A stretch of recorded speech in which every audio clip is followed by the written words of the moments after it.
students from law schools who will be joining us on this webcast. I welcome everyone. Thank you. Thank you, sir, for your opening remarks. Now I welcome Madam Soledad Herrero, Chief Child Protection UNICEF. Ma'am, are you there? Yes, I'm there. Let me confirm if you can hear me. Yes, yes, ma'am. There is a bit of an echo.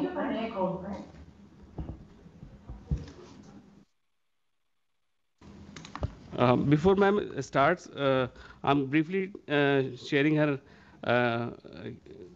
experience. She has worked with various UN agencies like other than UNICEF, it's UNHCR. She has worked in different parts of this world. She has worked in Africa, Latin America. She has also worked in UN headquarters. She's a human rights lawyer with a business administration degree, and she is comfortable in various languages, including Spanish, English, Arabic, and French. Uh, Ma'am heads child protection program in India, and in India, child protection programs are implemented in various states. Uh, Welcome, ma'am. On behalf of Department of Justice, I welcome you, and ma'am, you can start your sharing. Thank you very much, and thank you so much to the Department of Justice. It's a great pleasure to be here. Good to say hi to Madame Malo as well from the Minister of Women and Child Development, and I do want to congratulate participants for having convened us all together on this important topic. I hope my presentation can be seen. Ma'am, yes, ma'am. We can see your presentation. Thank you very much. So before I start, I want to use a very powerful quote from Nelson Mandela that reminded us that there is no keener revelation of the society's soul than the way we treat our children. And I'm starting with that because we are dealing, and today's topic is extremely essential, and we need to consider and remind ourselves the importance of children's rights and the importance of bringing up and ensuring that the realization of the rights of the children, no matter in which situation, especially for those most vulnerable, which is what we are here together for. We are very privileged for those that work on children's human rights to come with the UN Convention on the Rights of the Child, which is actually the human rights instrument that received the most number of ratifications. There is only one country in the world that has not yet ratified. So we can, for all purposes, consider it as customary international law, or for those lawyers that are here, using the Latin terminology, jus cogens. That means that it is really rooted and it cannot be contested even in national legislations. This is how strong the children's rights floor holds international as well as nationally. And I'll touch on the national framework in a minute. India, of course, ratified the Convention on the Rights of the Child in December 1992, only a few years after the Convention on the Rights of the Child was showed the light in 1989. And there are 4 domains of rights that the convention and then the subsequent national legislations have around right of survival, protection, development, and participation. When we talk about children in need of care and protection, the focus of today, we normally really focus on the point of right to protection, and I'll explain a little bit later why. We don't have a lot of time, so I'll just mention briefly that it's a privilege to work in India, because India really counts with a very robust, strong legal framework for the protection of children. It is mentioned in the Constitution. It is grounded on the Juvenile Justice Care and Protection Act, which I'm sure all of you know. But there are other legislation pieces that are also relevant for today's discussion, including the Child Marriage Act, the Child and Adolescent Labor Act, of course, POCSO, as well as the Right to Children for Free and Compulsory Education Act. And then a very important body or act is the National Commission for Protection of Children's Rights that, among others, of course, establish a very crucial institution in the country, the NCPCR, and the relevant state level SCPCRs that provide a very important oversight support for the realization of children's rights agenda. We won't get into the details on that, but these are the relevant articles on the convention, as well as in the India Constitution, that of course is the foundation of the legal rights in the country. Now, very briefly, when we talk about children in need of care and protection, which children we are talking about? There is a lot of situations that might lead for these children to be unfortunately rendered as children in need of care and protection. Can be because they are victims of violence, because of early marriage, because they are forced to leave their homes for a number of situations or contexts that grow in the streets, that they are without the parents because either they are rendered orphans or just because the parents cannot take care of them, or they are abandoned or separated for other reasons. So we can see that the spectrum is very, very, very, very extended. So I'm going to skip this slide because I know the time is limited, so I can focus on a few points. Of course, considering what brings us together, right, from the perspective of rights, and I know there is a lot of justice practitioners here. Behind every crime against child, the chances are that there might be a child in need of care and protection. So I just thought to bring in a few statistics related to crimes against children that, as you can see, has been steadily increasing with the exception of last year. And I do want to flag here that many times in many contexts, actually an increase in crimes against children might actually be a good symptom, because it means that the systems, the mechanism, and even the faith in the justice system might increase. We know that the reporting might be there, and we may face the situation in which victims might not seek justice and redressal mechanisms. We see this particularly also in the case of POCSO. We focus on the blue line, where we see a significant increase in cases, which again, while this could be a bit of a speculation, but normally it is associated of an improvement in the reporting mechanisms.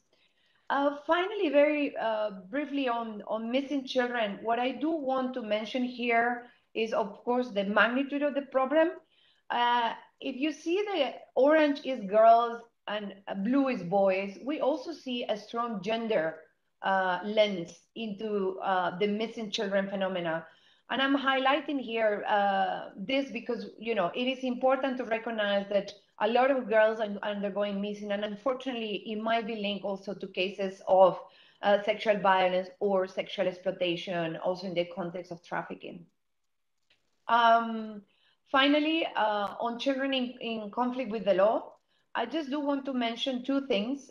One, of course, the implications of having high level of pendencies, 54% in the left side. And perhaps just a quick reflection to say that statistics show that in the country, 13% of children in conflict with the law end up having some measure, either imprisonment, sent to special home, or institute.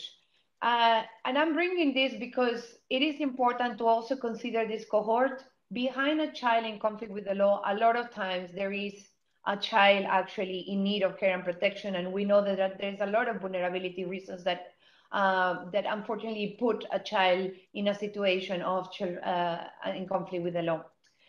And this is the final slide, and I'm just going to offer a few reflections of areas that are particularly important for a system to be effective when it relates to addressing the needs and situation of children in need of care and protection. In each country, there is a child protection system. Sometimes it's called social services, social welfare system. We need to continue looking at that from the perspective of a sector. It needs to be, among other things, adequately resourced, and probably the most important element, there needs to be a professional workforce that is capable of working and addressing the vulnerabilities, putting emphasis on the prevention side, and then also making sure that there is a body of social workers, paralegal workers, and others that connect one another to be able to provide adequate assistance and support in the different domains of child protection, welfare, custody issues, as well as justice and mental health and psychosocial support issues. I already mentioned the perspective of prevention, right? We don't need to wait and be reactive, meaning having a system in which we only provide assistance, support, and react once the child is rendered in a child welfare committee as a child in need of care and protection. It is important that we put more focus on the prevention, and for that, we need to work with vulnerable families. Which leads me, I guess, to the other point, which is the importance of ensuring that institutionalization, separation of family is really the measure of last resort. We should aim of a system in which there is no child separated from their families because of the socioeconomic vulnerability conditions. And the last point that I will mention is that we've talked about very complex issues, children experiencing violence, separation, missing, trafficking, child labor. All these really require multi-sectorial convergence if we are to be effective, to give this child another chance, and again, address those vulnerabilities before it becomes too late. I do want to commend, the efforts in the country to build a child protection system. The new Mission Vatsalya mission guidelines are very welcome. The roles that NCPCR is having, as well as, of course, the Ministry of Justice in providing an effective justice systems. And as UNICEF, we very much look forward to continuing building a system, building an environment where every vulnerable child has a second chance in life to reach their full potential and thrive in life. Thank you very much. Thank you so much, ma'am. You rightly highlighted India's commitment since the beginning of UNCRC. You highlighted all child protection laws, and our approach should be preventive. And thank you so much. And for the benefit of our Hindi participants, because we have a good number of Hindi participants, Hindi के प्रतिभागियों के लिए हम लोग थोड़ा सा highlights share कर रहे हैं कि मैडम ने यूनिसेफ के जो बाल संरक्षण के जो चीफ हैं उन्होंने शेयरिंग करी है। इंडिया भारत ने जब से यूएनसीआरसी के आने के बाद से ही भारत ने ज्वाइन किया है, और अब हमारे कानूनों में जो परिवर्तन आपने देखा है, और जो सारे जे एक्ट है, पोक्सो एक्ट है, आरटी है, एनसीपीसीआर एक्ट है, और वो सारी चीज़ें अपनी जगह पे है, और हमारा सिस्टम्स भी ग्रेजुअली स्ट्रेंथन हो रहा है। मैम ने हाईलाइट किया कि हमारा जो फोकस होना चाहिए प्रिवेंशन पे ज़्यादा फोकस होना चाहिए, रादर देन कि रिएक्ट करना, वेट करना, और चाइल्ड के साथ में कोई भी जो घटना होती है उससे पहले हमें प्रोएक्टिवली कलेक्टिवली उसमें काम करना चाहिए। मैम को इनवाइट कर। Now I invite Indra Mallo ma'am, Joint Secretary MWCD, for her presentation. Ma'am is a 1999 batch IAS officer from Maharashtra cadre, and she joined MWCD in February 2022. She is looking after Mission Vatsalya. It's a new initiative where under Mission Vatsalya, all child protection laws, schemes are there. It's a complete package for for both the categories of children, children in conflict with law, children in need of care and protection. Ma'am, your floor is for you, ma'am. Thank you. Can I have the presentation?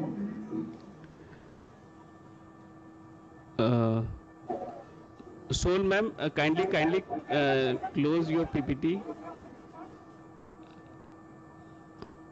I'm I'm trying. Yeah. I hope the right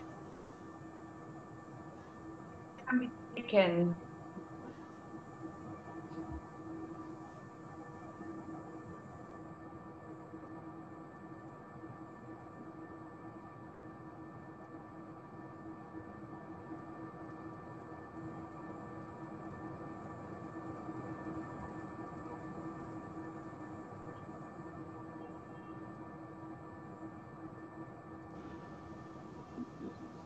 Ma'am, please log out, hopefully. Huh?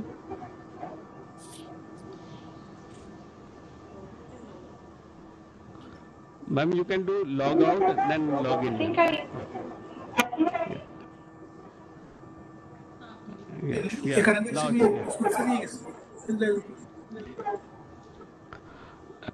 JS, ma'am.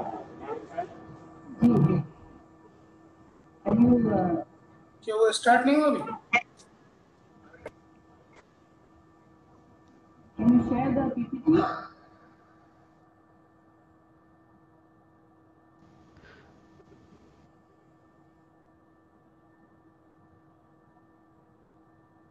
Indra, ma'am, kindly start your Yes. presentation. Yes. I thought the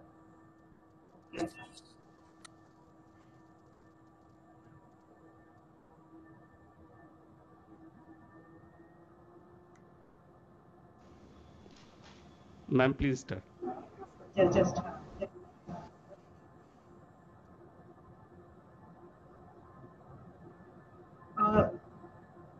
you have the screen, right? Yes, ma'am.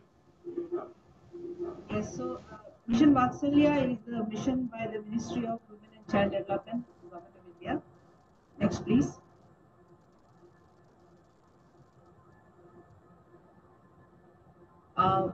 The parts of my presentation are going to focus on objectives, the core strategy, जो legislations है हमारे, what are the components of Mission Vatsalya, सेवाएं कौन सी दी जाती है mission वात्सल्य के तहत, फिर मिशन वात्सल्य के एजेंसीज ऑर्गेनाइजेशंस उनके रोल्स एंड रिस्पांसिबिलिटीज में उसके बारे में थोड़ा सा ब्रीफली बताऊंगी, फिर हमारा फोकस क्या है और आउटकम बेस्ड अप्रोच क्या है. Next.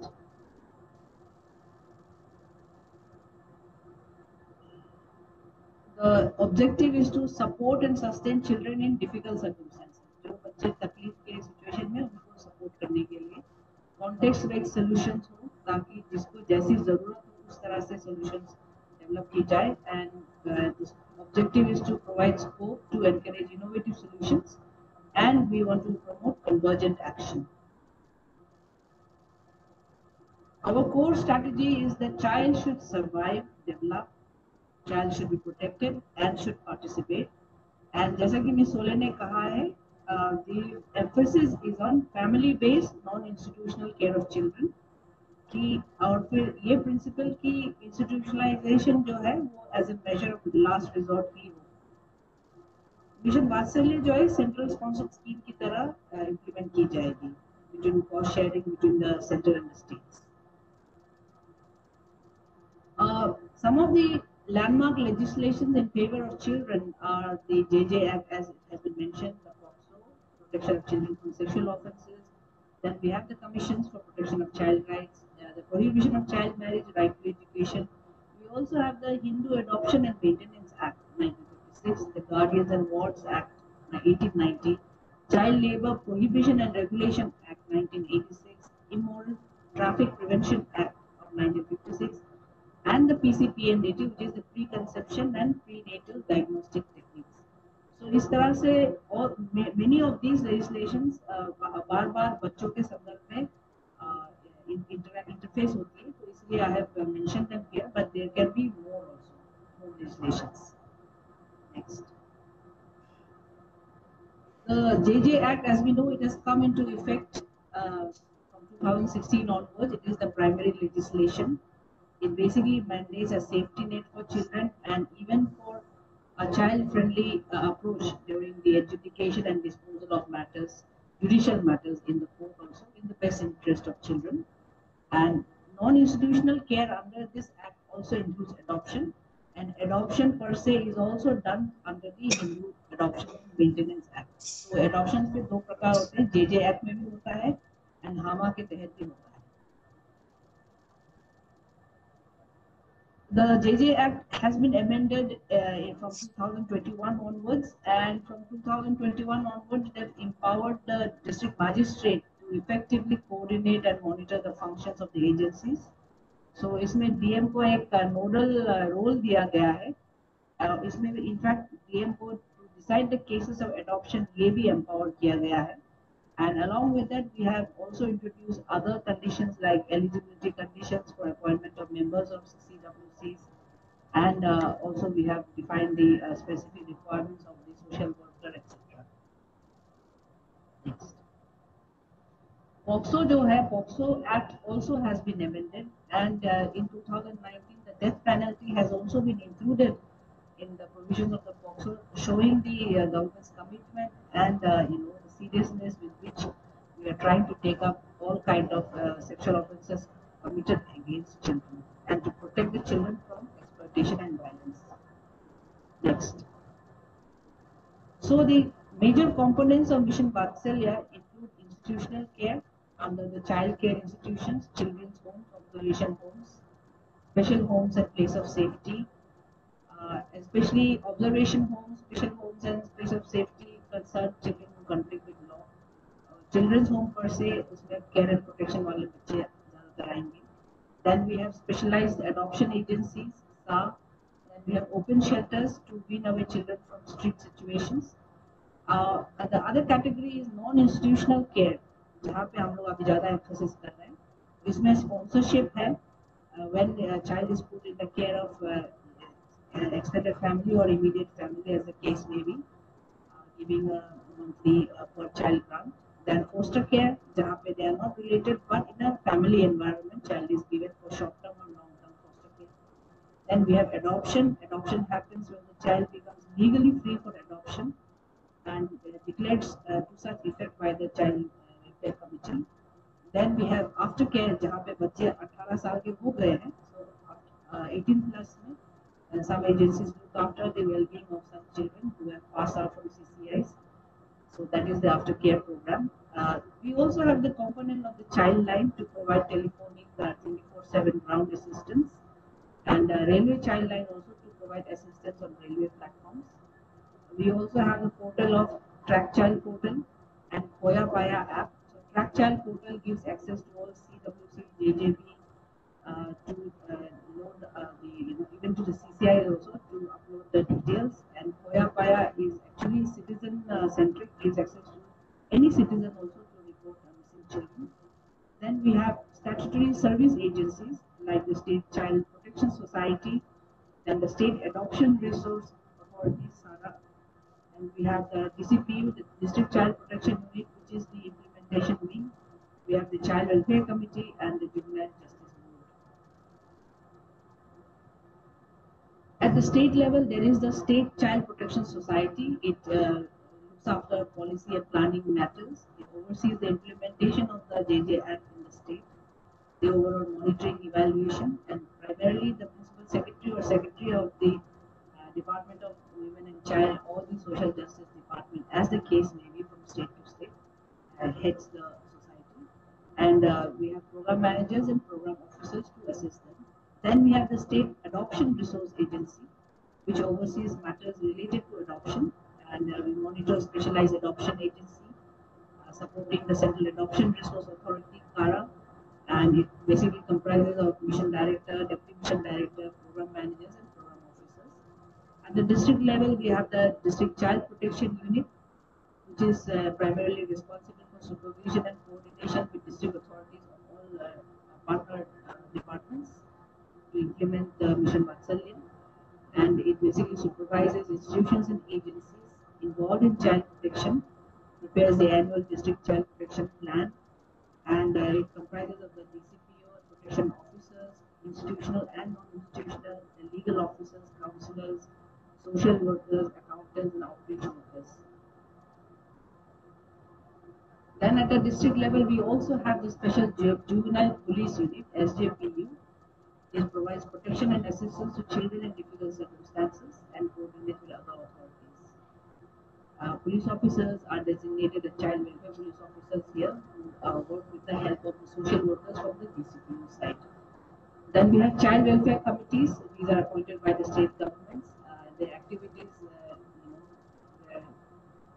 lend to care and protection under the JJ Act, receiving the children, conducting inquiry, ensuring their care and protection as well as rehabilitation, and referring them to the CCI or wherever it is apt for the child, declaring the children legally free of it for adoption. So it has a chairperson and 4 members. Then we have the Juvenile Justice Board, which again conducts, this is for the children in conflict with law situations. It also is entrusted with conducting a regular inspection of jails, ensuring free legal aid, and it comprises of a principal magistrate and 2 social workers. Institution-wise, we have the child care institutions, which provide child care for the affection and development of children, planning, implementation, and coordination of all institutional care activities, maintaining minimum standards of care, and it comprises of superintendent, child welfare officer, counselors, psychologists, house mother, house father, etc.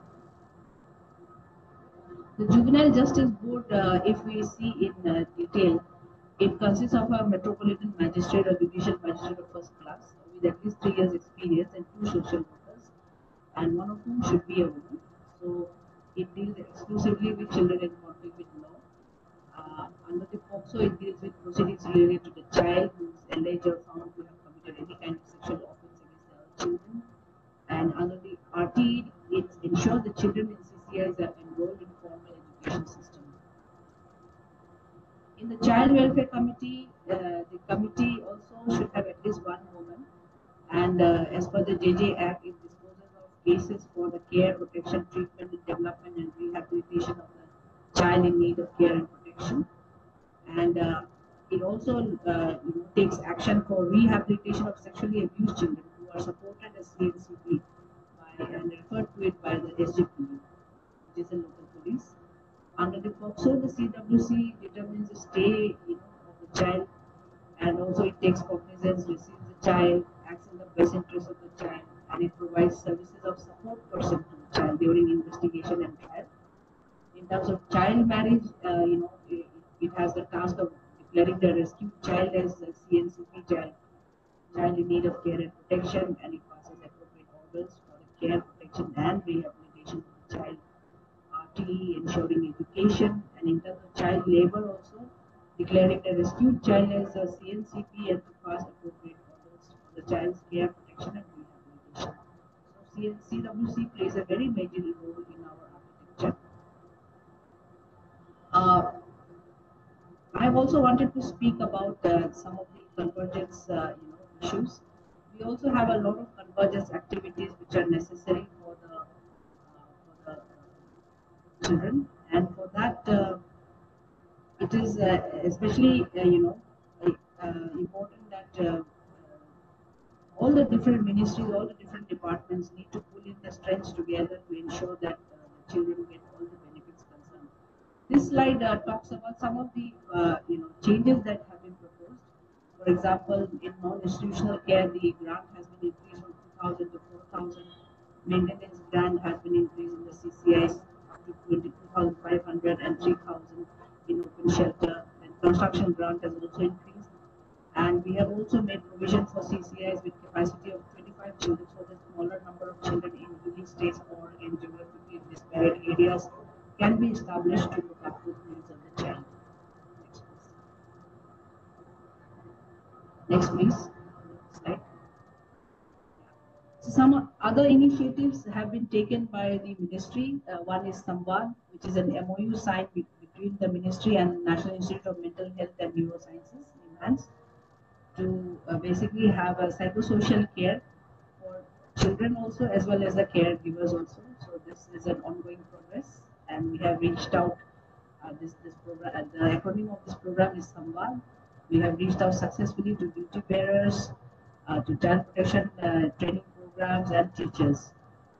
We also have collaboration with the Lal Bahadur Shastri National Academy of Administration to build up modules in partnership with the Department of Justice as well as with the police, so that we have a sensitization and correct module for all the stakeholders. And under eSampal, this is a program based on the MOU signed between the MWCT and Indian Academy of Pediatrics for free online consultation to children who reside in the childcare institution. This is a number, a WhatsApp number, which is available for telemedicine and consultation. So this was particularly effective during the COVID-19 pandemic. Next, please. So I have tried to highlight, I mentioned convergence earlier. So for instance, these are some of the key partner departments and ministries, say Ministry of Social Justice and Empowerment, Nasha Mukta Abhiyan, which is presently been launched by that particular ministry. And in the context of the CCIs, we have a de-addiction program to be conducted. Also, the inclusion of orphan, abandoned or surrendered children under the scholarship scheme already available under Ministry of Social Justice and Empowerment. Similarly, inclusion of the CCI children, CNCP children under Deen Dayal Disabled Rehabilitation Scheme. So this would make sure of convergence and make sure that all such facilities are also provided to CNCP children. Ministry of Skill Development and Entrepreneurship to provide vocational training who are living to children who are living both in institutional care as well as in non-institutional fostership and sponsorship care. Ministry of Education, of course, school education under Samagra Shiksha Abhiyan, and I think the Department of Labour also has now decided to converge its schemes to the Samagra Shiksha Abhiyan. In terms of Ministry of Home Affairs, we have an ongoing program to integrate our child line services with the MHA's 112 emergency response services, so which is in the pipeline and soon to be realized. And the training and capacity building of special juvenile police units remain a priority to improve convergence and coordination for tracking and missing children.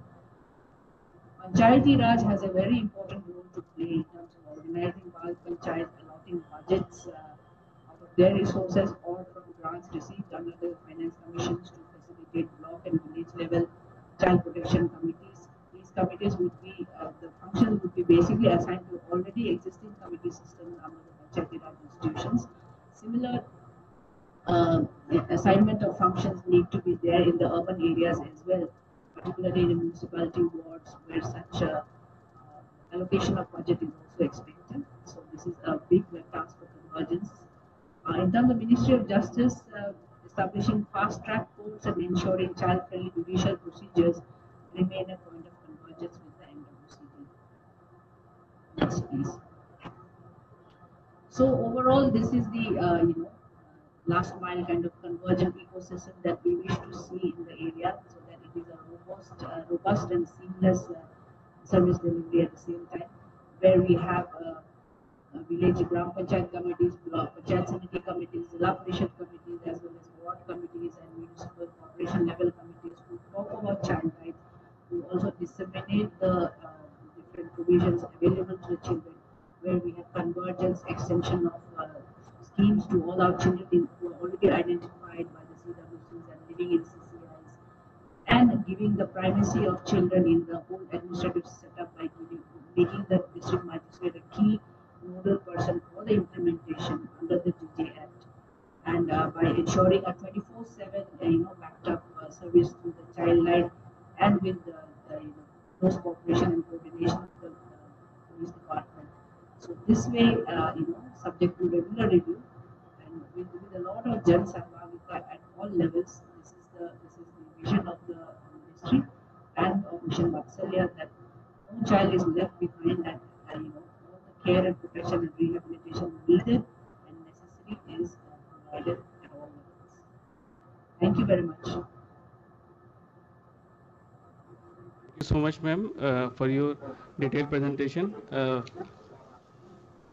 Ma'am ने अपने presentation में mission वात्सल्य की जो important चीज़ें share करी अपने बीच में। कुछ साउंड का डिस्टरबेंस था, उसके लिए टेक्निकल प्रॉब्लम के लिए क्षमा मांगते हैं हम लोग। जितने भी चाइल्ड प्रोटेक्शन लॉज हैं मैम ने बताया कि हैं अपने इस स्कीम के अंतर्गत सारी स्कीम्स हैं।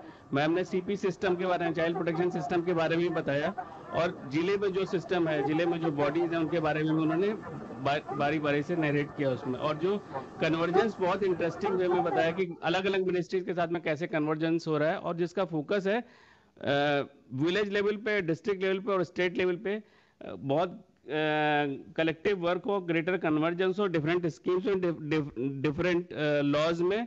और अंत में मैम ने हाईलाइट किया कि जन सहभागिता के बिना ये जो मिशन है ये इसको पूरा कर पाना बहुत चैलेंजिंग होगा, इसलिए जन सहभागिता बहुत ज़रूरी है।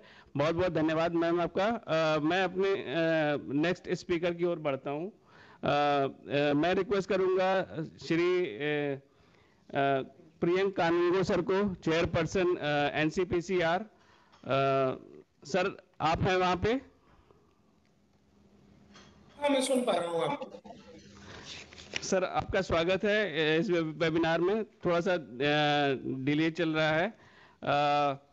सर का ये सेकेंड टेन्योर है NCPCR में, और 2018 से सर ने NCPCR के चेयरपर्सन का पद संभाला। जितने भी चाइल्ड प्रोटेक्शन लॉज हैं, कहीं ना कहीं उन सारे कानूनों की जो मॉनिटरिंग की जिम्मेदारी जो है नेशनल कमीशन की है, कि कैसे एक्ट इंप्लीमेंट हो रहा है, कहाँ पे और बेहतर करने की जरूरत है, कहाँ पे चैलेंजेस आ रहे हैं, और कौन सा पार्ट बहुत अच्छे ढंग से इंप्लीमेंट हो पा रहा है। तो एज ए चेयरपर्सन और नेशनल बॉडी जो है इस देश के सभी बच्चों के लिए, चाहे वो CNCP हैं, चाहे वो CICL हैं, चाहे in need of care and protection वाले बच्चे हैं, चाहे इन कॉन्फ्लिक्ट विद लॉ के बच्चे हैं, सभी की जिम्मेदारियां कमीशन के ऊपर है। और किस तरह से कमीशन काम कर रहा है, क्या क्या फोकस है, उसके बारे में सर अपने प्रेजेंटेशन में शेयर करेंगे। Sir floor is your sir. नमस्कार, बहुत बहुत धन्यवाद। आज यहाँ इस वेबिनार में उपस्थित Shri Shailesh ji, director department of justice,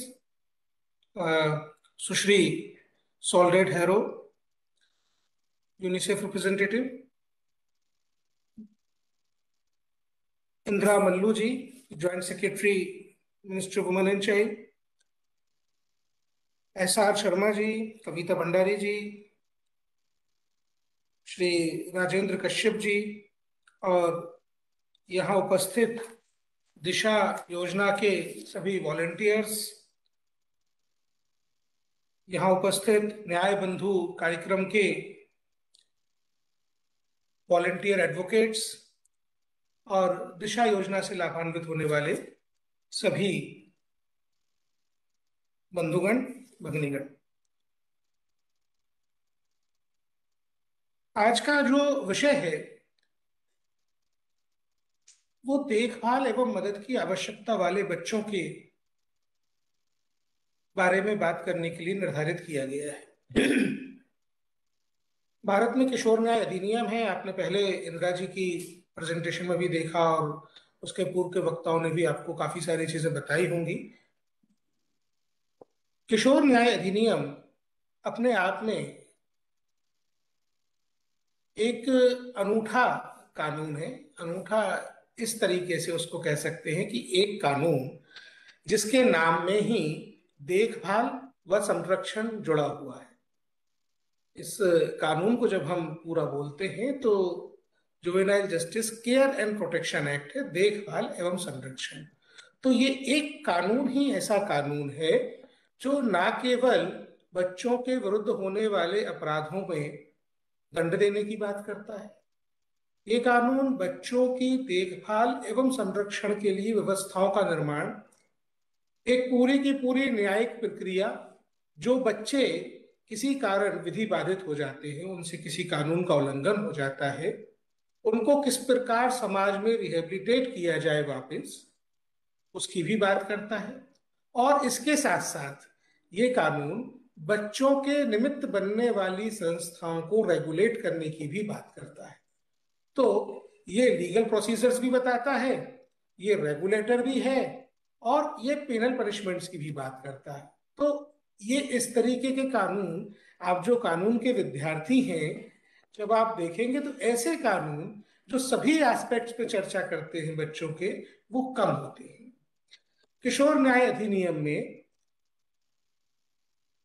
definitions में ही ये बताया गया है कि child in need of care and protection कौन होंगे, वो बच्चे कौन होंगे जिन्हें मदद एवं देखभाल की, संरक्षण की आवश्यकता होगी।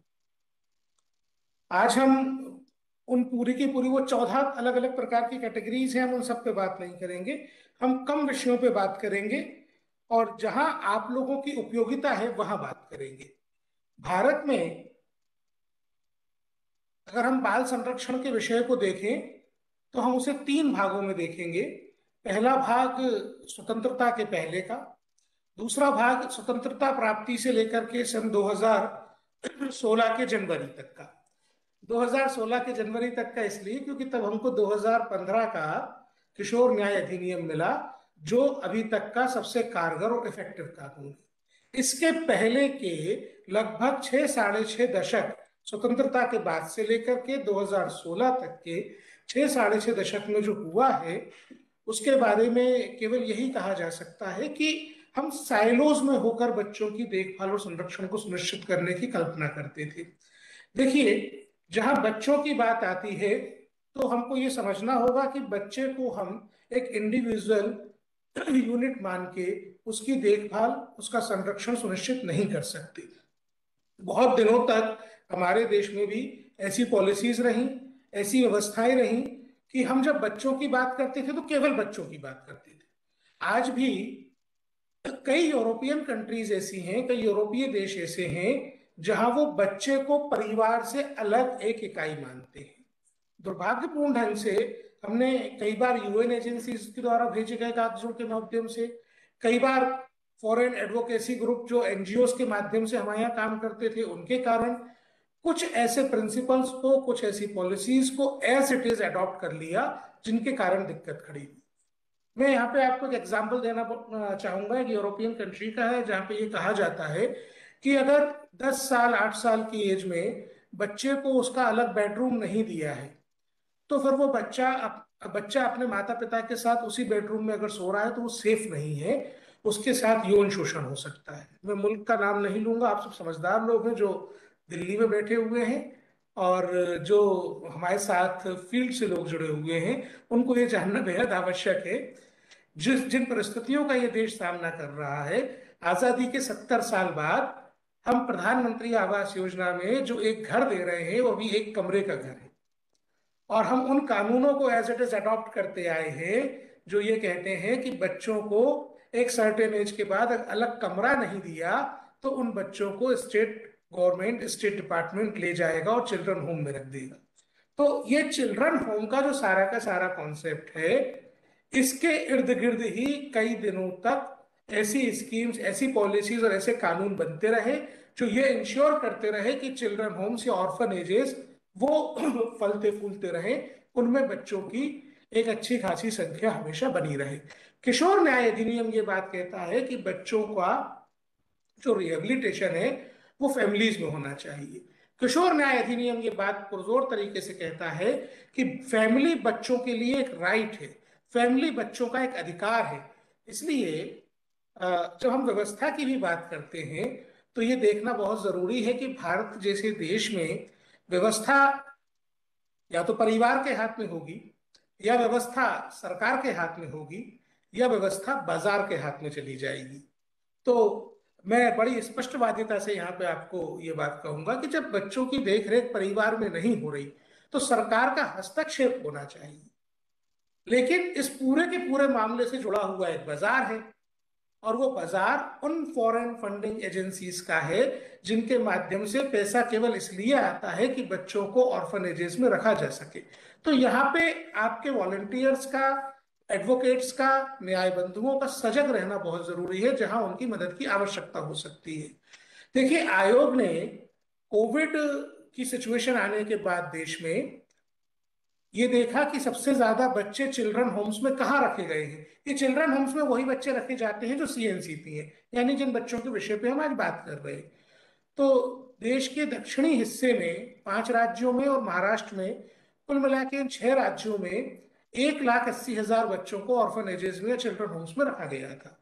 हमने उनसे कहा कोविड का समय है, बच्चों को घर, जिनके माता पिता हैं, परिवार है, अभिभावक है, उनको घर भेज दीजिए, उनको नाहक चिल्ड्रन होम में मत रखिए, खतरा है। एक पूरी की पूरी मुहिम आयोग के इस रिकमेंडेशन के अगेंस्ट शुरू हुई। कालांतर में मामला सुप्रीम कोर्ट में गया और ऑनरेबल सुप्रीम कोर्ट ने बड़ा स्पष्ट रूप से बच्चों की जो बेसिक प्रिंसिपल है देखभाल का कि उनको परिवार मिले, उसको ध्यान में रखा और अंतोगत्वा 1,45,000 बच्चे घर जा पाए। लेकिन बच्चों को घर भेजने से जो लोग विरोध कर रहे थे, जब हमने उन एनजीओस के बारे में जानने की कोशिश की, तो आपको जो बात आपको मैं बताना चाह रहा हूं, ध्यान से सुनिएगा, वो आपको हैरान कर देगी। हमने रैंडमली ऐसे 645 चिल्ड्रन होम्स को सेलेक्ट किया जिनको फॉरेन फंडिंग्स आ रही थी और जो बच्चों को ऑर्फनेजेस चला के उनमें रख रहे थे। उन 645 चिल्ड्रन होम्स चलाने वाले एनजीओस को एक वित्तीय वर्ष में, 2018-19 का आंकड़ा हमारे पास था, 2020 की मैं आपको घटना बता रहा हूं, एक वित्तीय वर्ष में 1,045 करोड़ रुपए उनको मिली थी। मतलब अगर हम उसको पर चाइल्ड एक्सपेंडिचर के अकॉर्डिंग अगर डिवाइड करते हैं, कुल कितना पैसा आया और कितना पैसा खर्च हुआ, तो तमिलनाडु जैसे राज्य में 4 लाख रुपए प्रति चाइल्ड तक, प्रति बच्चा तक उनको प्रतिवर्ष मिला। इतना पैसा चिल्ड्रन होम्स में बच्चों पे खर्च नहीं हो रहा है। कई तरीके की गलत प्रैक्टिसेस में बच्चों का इस्तेमाल किया जा रहा है।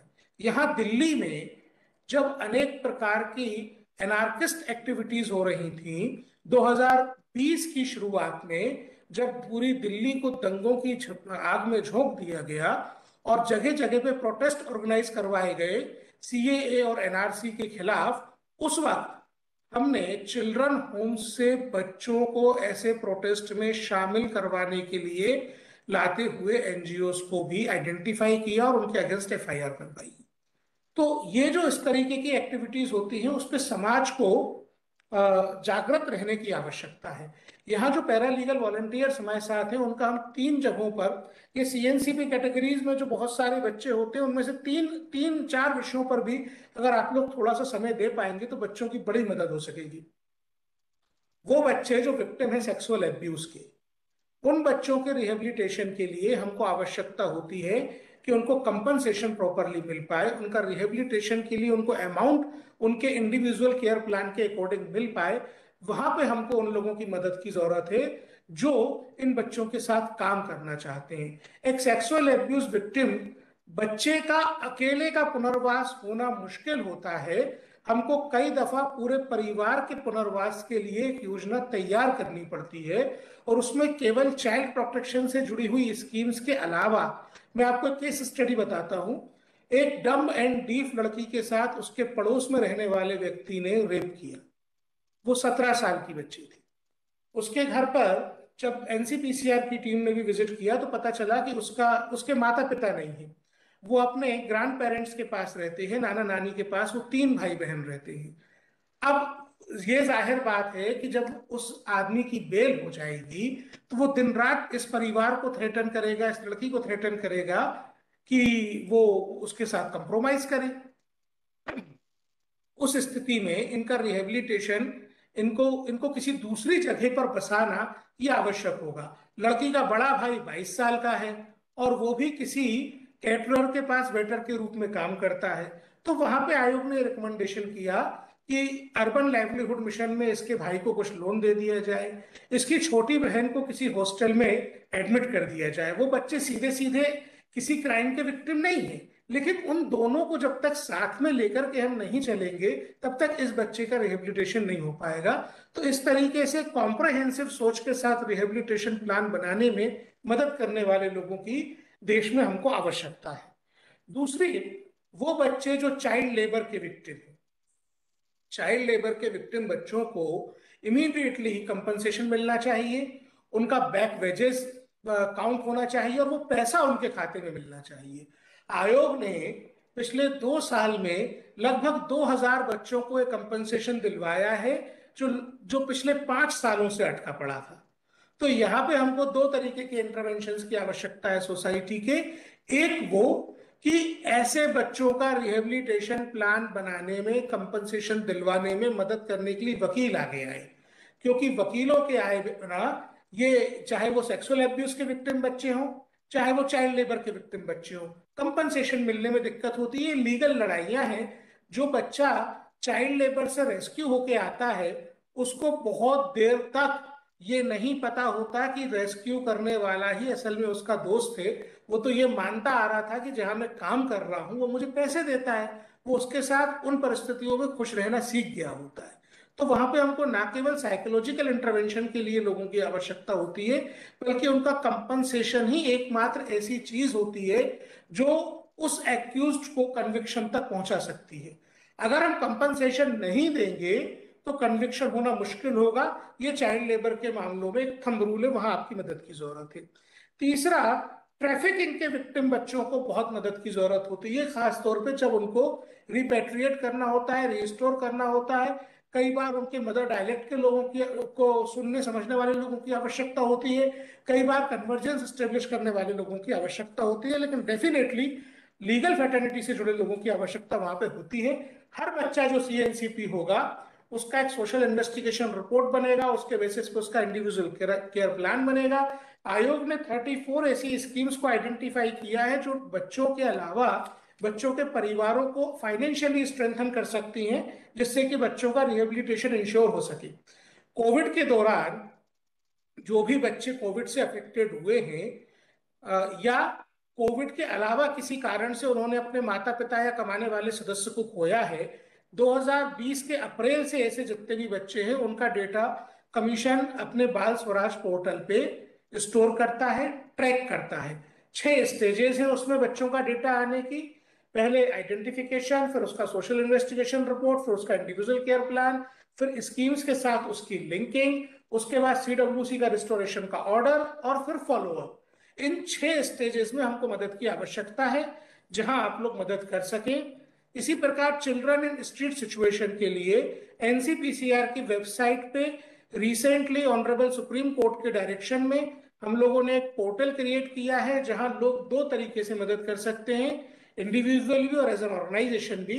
आप जो पैरालीगल वॉलंटियर्स या न्याय बंधु हैं उनकी मदद की यहाँ ये आवश्यकता है कि या तो आप बच्चों को रिपोर्ट कर सकते हैं उस पोर्टल पे कि बच्चे कहाँ हैं, जीपीएस लोकेशन को मार्क करके हम वहां पे डिस्ट्रिक्ट चाइल्ड प्रोटेक्शन यूनिट को पहुंचा सकते हैं उसको रेस्क्यू करने के लिए। दूसरी मदद, आप counselling, medical aid, legal aid, किसी भी प्रकार की हेल्प अगर पहुंचाना चाहते हैं तो सिटीजन पोर्टल पे प्लीज खुद को रजिस्टर कर लीजिए। और ऑनरेबल सुप्रीम कोर्ट ने ये कहा ही है कि इस तरीके की चीजों की वाइड पब्लिसिटी होनी चाहिए। हम ऑर्डर आपके डिपार्टमेंट के साथ शेयर कर लेंगे। आपसे गुजारिश होगी कि जो दिशा के वॉलंटियर्स हैं, दिशा का जो फील्ड स्टाफ है, उनके माध्यम से ऑनरेबल सुप्रीम कोर्ट के ऑर्डर्स को हम वाइडली पब्लिसाइज कर पाए, जिससे ज्यादा से ज्यादा बच्चे उसके लाभ ले सके, ज्यादा से ज्यादा लोग इस पब्लिक मूवमेंट में जुड़ सके कि हमको बच्चों को एक बेहतर मुस्तकबिल देने की तरफ आगे बढ़ना है। Thank you so much. Thank you so much sir. आपने बहुत व्यापक जो दृश्य है चाइल्ड प्रोटेक्शन का हम सबके सामने रखा, और 3 पार्ट में आपने रखा कि प्री इंडिपेंडेंस, पोस्ट इंडिपेंडेंस और 16 तक, उसके बाद में अभी क्या हो रहा है। और जेजे एक्ट को जैसे आपने बोला कि नाम में ही ये शब्द छिपा हुआ है, और हमारी जो वेलफेयर स्कीम्स को भी आपने सामने रखा, और हमें किस तरह का फोकस रखने की ज़रूरत है इस बात को भी आपने हाईलाइट किया। सर बहुत बहुत धन्यवाद आपका। और सर कुछ सवाल भी आएंगे आगे, अगर आप अवेलेबल रहेंगे तो बहुत बहुत धन्यवाद उसके लिए भी। और मुझे दूसरे वेबिनार में जाना है। आपके जो भी सवाल हो प्लीज मेरे को आप भेज दीजिएगा, मैं सबके रिप्लाई ये वाला पूछ लेंगे। सर एक स्पेसिफिक क्वेश्चन है, शिखा जी पूछ रही हैं जी। सर क्या किसी children in need of care and protection बच्चे के मैटर को सीधे एनसीपीसीआर के समक्ष भेजा जा सकता है? जी हाँ, एनसीपीसीआर का जो मूल काम है वो बच्चों से संबंधित शिकायतों का निवारण है। आप सीधे हमको भेज सकते हैं, हम हर कंप्लेंट पे काम करते हैं। सर ये फील्ड से क्वेश्चन था, धन्यवाद इसका। Thank you so much sir. मैं अपने अगले speaker Shri doctor SR Sharma ji को आमंत्रित करता हूं। शर्मा सर का एक लंबा अनुभव निपसिट के साथ में रहा है, एज ए डिप्टी डायरेक्टर रहे हैं। निपसिट पूरे देश में अलग अलग चैप्टर्स के माध्यम से चाइल्ड प्रोटेक्शन के जितने भी फंक्शनरीज हैं उनको लगातार ट्रेनिंग प्रोग्राम करता है। शर्मा सर का बहुत लंबा कार्यकाल वहाँ रहा है और उसके बाद में as a chairperson child welfare committee के रूप में आपने दिल्ली में भूमिका निभाई है। और आज का जो विषय है children in need of care and protection, ऐसे बच्चे जिन्हें देखभाल एवं संरक्षण की जरूरत है, इससे जो CWC का वास्ता है, चाइल्ड वेलफेयर कमेटी का जो वास्ता है, उस पे सर अपनी बात रखेंगे। और स्पेशली जो जिम्मेदारियां हैं CWC की, बाल कल्याण समिति की जो जिम्मेदारियां, हर एक जिले में ये समिति है, इनकी जो भूमिकाएं क्या क्या हैं, सर आपका सादर आमंत्रण है। और सर का विषय आपने देखा होगा एजेंडा में, जो responsibilities and role, functions and responsibilities of child welfare committees. Sir Sharma sir.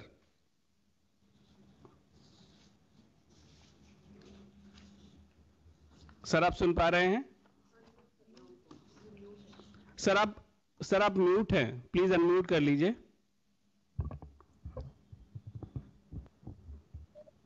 आपकी आवाज नहीं आ रही है सर। आ रही है सर आवाज? हाँ अब आ गई सर। सर स्टार्ट करिए सर। आपने धन्यवाद, आपने मुझे इनवाइट किया। और मैं क्योंकि कानून को साहब ने अभी बहुत सारा डिटेल में सर बताया।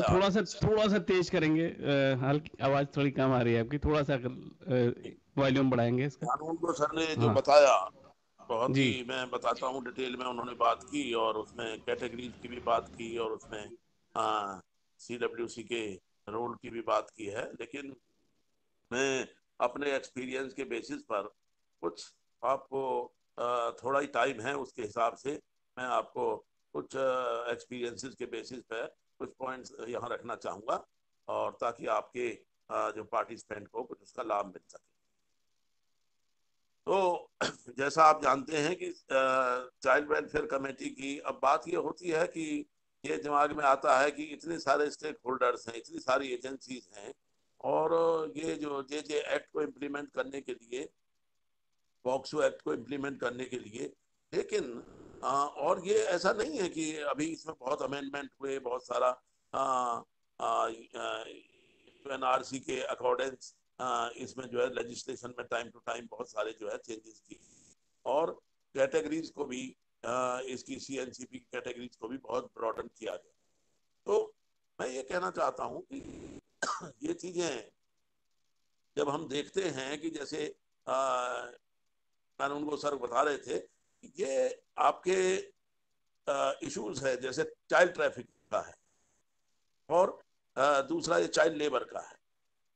तो ये ऐसे इश्यूज हैं जो इसमें चाइल्ड आज भी जो फंसा होता है वो इतनी आसानी से, इतना सरल नहीं है। उनको रिहेबिलिटेट करना, उनको रीइंस्टेट करना, उनको उनका मुआवजा दिलाना, ये जो है इसमें बहुत सारी डिफिकल्टीज है। तो जैसा उन्होंने बताया था कि इसमें रोल है फंक्शनरीज का, इसमें बहुत रोल प्ले करने की जरूरत है। तो मैं ये कहना चाहता हूँ कि CWC का जो गठन किया गया, बनाई गई, वो यही उसका रोल मेनली यही है। वो इसके अंदर एक अथॉरिटी है जिसको कहना चाहिए आप, आर्टिकल 29 में उसको अथॉरिटी दिया है कि वो जो केसेस के, जो CNCP के केसेस हैं, उसको डिस्पोजल करने के लिए वो एक फाइनल अथॉरिटी, ये नंबर 1। नंबर 2, आर्टिकल 27 सेक्शन 27 के अंदर जे एक्ट में उसको बहुत सारे उसके फंक्शंस जो है उसको डिस्क्राइब किया गया।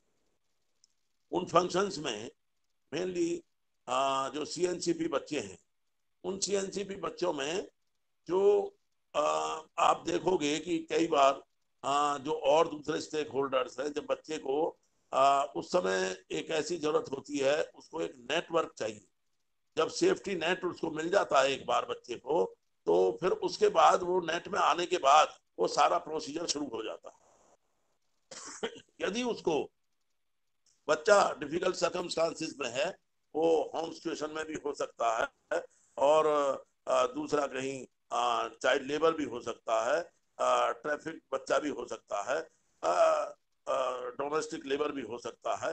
तो ये सारे जो बच्चे हैं, ये जब तक सेफ्टी नेट में नहीं आएंगे, जब तक सामने नहीं आएंगे, इनको प्रोडक्शन नहीं होगा, तब तक जो है इनका लाइफ में वो एक इनका जो प्रोसीजर है वो स्टार्ट नहीं होगा, इनको न्याय नहीं मिलेगा।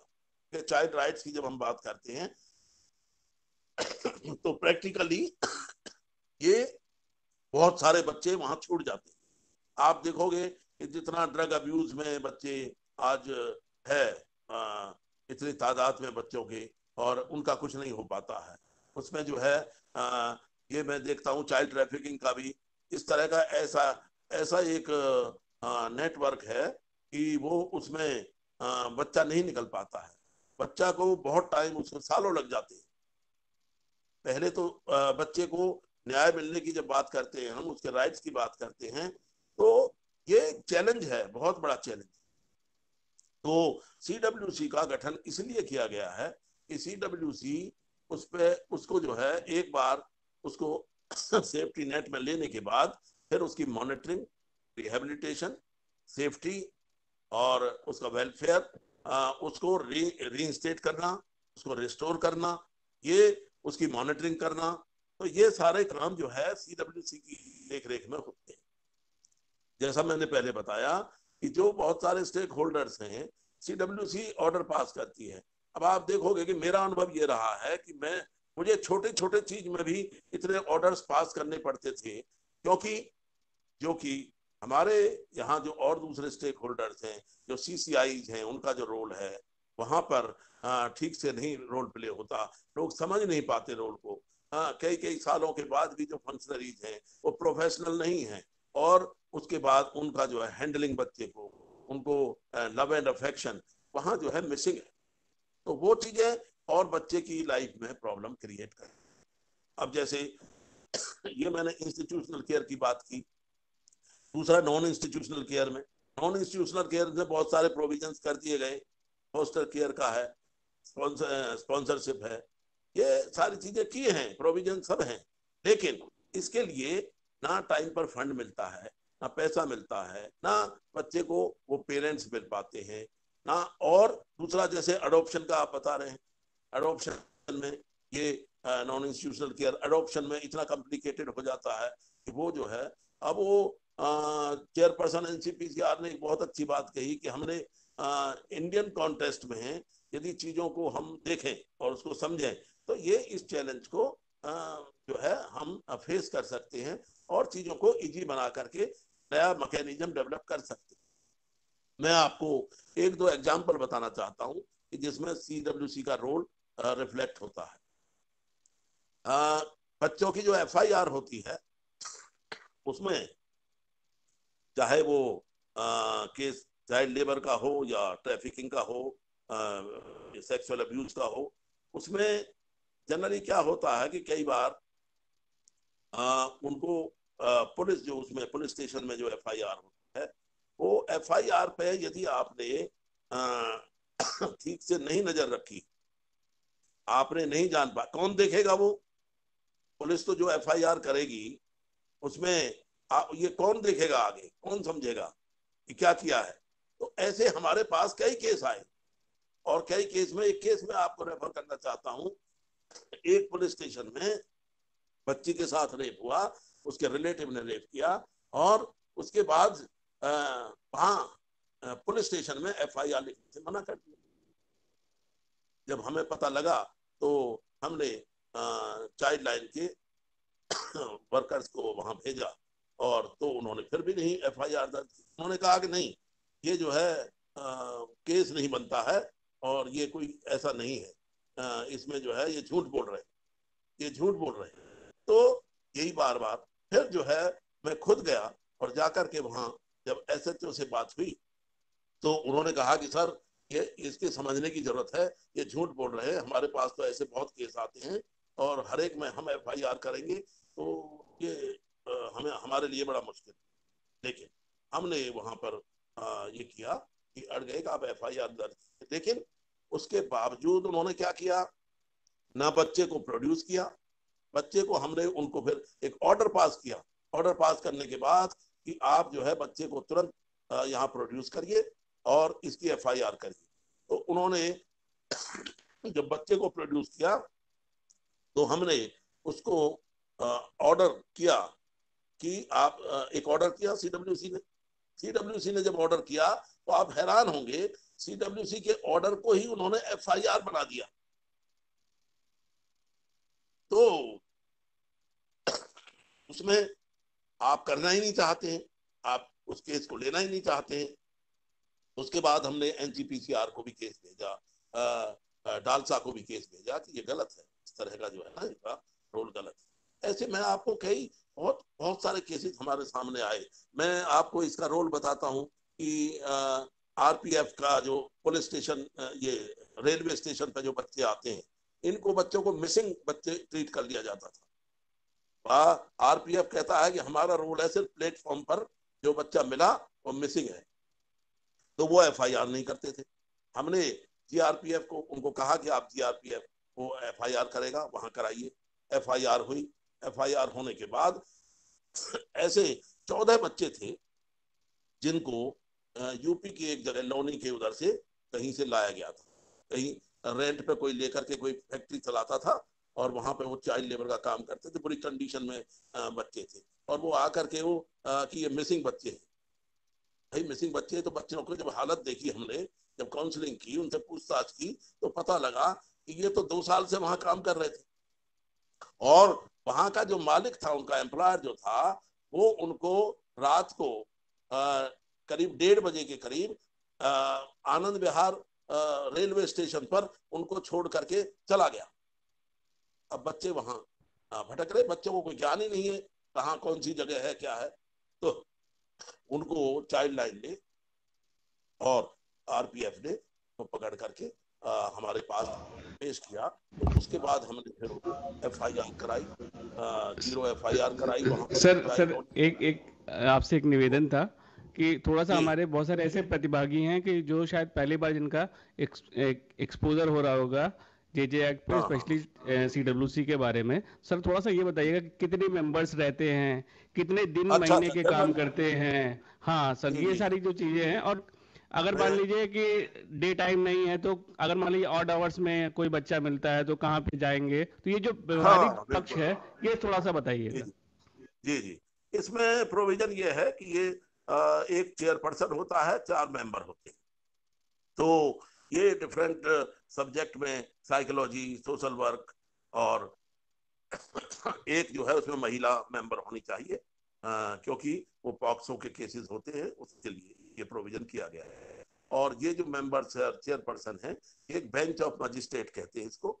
ये CRPF के अंडर जो है आर्टिकल 1973, उसके अंडर इसको पावर दिया गया है, बेंच ऑफ मजिस्ट्रेट। तो इसको जुडिशियल पावर होती है और उस जुडिशियल पावर पे आपको फर्स्ट क्लास मजिस्ट्रेट का पावर होता है। तो ये सम्मन भी इशू कर सकते हैं और उसको जो है ये पावर है। दूसरा इसका जो फंक्शन है, ये एक टीम होती है 4-5 मेंबर की, तो जिसके अंदर जो केसेस आते हैं, केसेस को फिर इनको वो सभी लोग सुनते हैं, इनका एक्सपर्टाइज है, वो उसी के हिसाब से उसको काउंसलिंग और की जरूरत है, कोई मेंटली रिहेबिलिटेशन की जरूरत है, ये तो रेफर भी केसेस किए जाते हैं, हॉस्पिटल में रेफर करना है। दूसरी ड्रग अब्यूज का केस है, उसको दूसरी जगह रेफर करना है, तो वो रेफरल केसेस का भी काम है। और दूसरा जो है ये आपके जो ये जो दूसरे केसेस है, उसमें जैसे चाइल्ड लेबर का है, तो वो टास्क फोर्स बनी हुई। टास्क फोर्स में ये CWC का बहुत बड़ा रोल है, जिसका DM जो है उसको वो होते हैं, प्रेसिडेंट होते हैं। तो वो टास्क फोर्स में जब रेस्क्यू होता है बच्चों का, तो उसमें हमारे मेंबर भी जाते हैं और उसमें रेस्क्यू का जो प्रोसेस शुरू होता है, तो रेस्क्यू करने के बाद बच्चों को फिर सवाल आता है कि उनको सबसे पहले जब प्रोडक्शन होता है तो उनकी मेडिकल कराना, उनको बच्चों को होम में जाएंगे, किस होम में जाएंगे, कहाँ पे भेजना है उनको, और फिर उनकी जो प्रोसेस है डेवलपमेंट का प्रोसेस है, केयर का प्रोसेस है, वो सारी चीज़ों को CWC फिर वो जो है उस पर ध्यान देता है और उसके लिए ऑर्डर पास करता है और उसमें फिर मॉनिटरिंग करता है। उसमें बच्चों को ऐसा है कि जो रिहेबिलिटेशन का जो प्रोग्राम है, वो यदि बच्चा रिस्टोर कर दिया बच्चे को, तो रिस्टोर करने के बाद इवन दूसरे स्टेट में भी यदि बच्चा चला गया है तो उसको वहां भी मॉनिटरिंग, उसको 6 महीने तक वहां भी मॉनिटरिंग करते हैं, उसकी रिपोर्ट लेते हैं वहां से कंसर्न जो है वहां की जो है DCP से और कंसर्न वहां की एजेंसी से। तो ये एक फंक्शन में ये। दूसरा मैं आपको बताऊं कि ये जो जितने बच्चे हैं एक पोर्टल है, पोर्टल के अंदर जो पुलिस के साथ वो शेयर करते हैं। पहले तो ये था कि बच्चे जो है, जो मिसिंग बच्चे हैं उनका नंबर बहुत ज्यादा है, और लेकिन जो बच्चे मिल जाते थे उनका कहीं रिकॉर्ड में नहीं आता था, वो मिसिंग ही दिखाते रहते थे। तो वो हुआ ये है कि पुलिस के साथ एक डेवलप किया पोर्टल मिसिंग एंड फाउंड। तो उसमें CWC वो वहाँ बच्चे का फोटो ले करके उसको वहाँ शेयर करता है पुलिस स्टेशन में, और पुलिस स्टेशन भी वो अपना इंफॉर्मेशन वो CWC के साथ शेयर करता है। तो कई बहुत सारे बच्चे ऐसे हैं जो कि वहाँ तुरंत पता लग जाता है, तो उसको रिस्टोर करना पेरेंट्स को वो इजी हो जाता है, बच्चा जल्दी से अपने घर चला जाता है। तो CWC का जो रोल है वो मैं तो समझता हूँ कि ये JJ एक्ट के अंदर ये एक सोशल लेजिस्लेशन है और ये बड़ा कंप्रिहेंसिव है। इसके अंदर मॉनिटरिंग इनबिल्ट है, इसके अंदर सबका रोल डिस्क्राइब किया हुआ है पूरी तरह से। तो जी जी CWC जी का रोल है, CWC के रोल वो इन स्टेक होल्डर्स के साथ कोऑर्डिनेशन करना, इनको अपने ऑर्डर को इम्प्लीमेंट कराना, वो CWC का काम है। और उसके अंदर जो भी या SJPU है, पुलिस डिपार्टमेंट है, या आपका एंटी ह्यूमन ट्रैफिकिंग यूनिट है, उनके साथ डायरेक्ट टच में रहना और एक एक्टिवली उसको टाइमली उसका इम्प्लीमेंटेशन कराना, ताकि वो बच्चा जल्दी से जल्दी अपनी फैमिली में रिस्टोर हो जाए। और दूसरा, यदि वो CCI में है तो उसको वहाँ प्रॉपर केयर मिले, उसका एजुकेशन का प्रॉपर ध्यान रखा जाए और उसको उसके ग्रोथ का ध्यान रखा जाए, ओवरऑल डेवलपमेंट के लिए, उसके सारी स्किल ट्रेनिंग के लिए।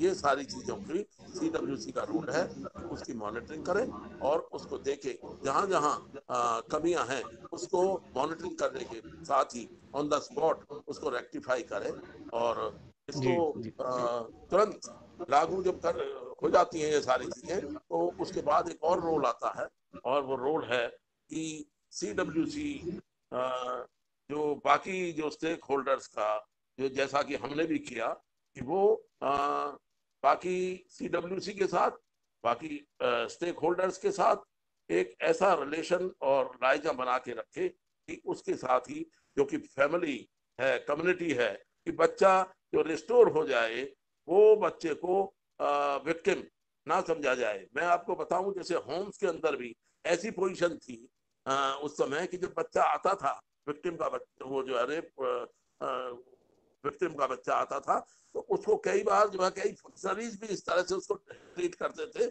जरूर इसने कुछ ना कुछ किया है, इसी के अंदर कुछ फॉल्ट है। ऐसे ही फैमिली में प्रॉब्लम होती है। फैमिली में प्रॉब्लम क्या होती है कि हमने देखा है कि फादर को जेल हो गई उसके अंदर, और उसके बाद वो जो है मदर उसको प्रेशराइज करती है बच्चे को कि वो अपना स्टेटमेंट बदल, और वो ऐसे स्टेटमेंट बदले भी जाते हैं।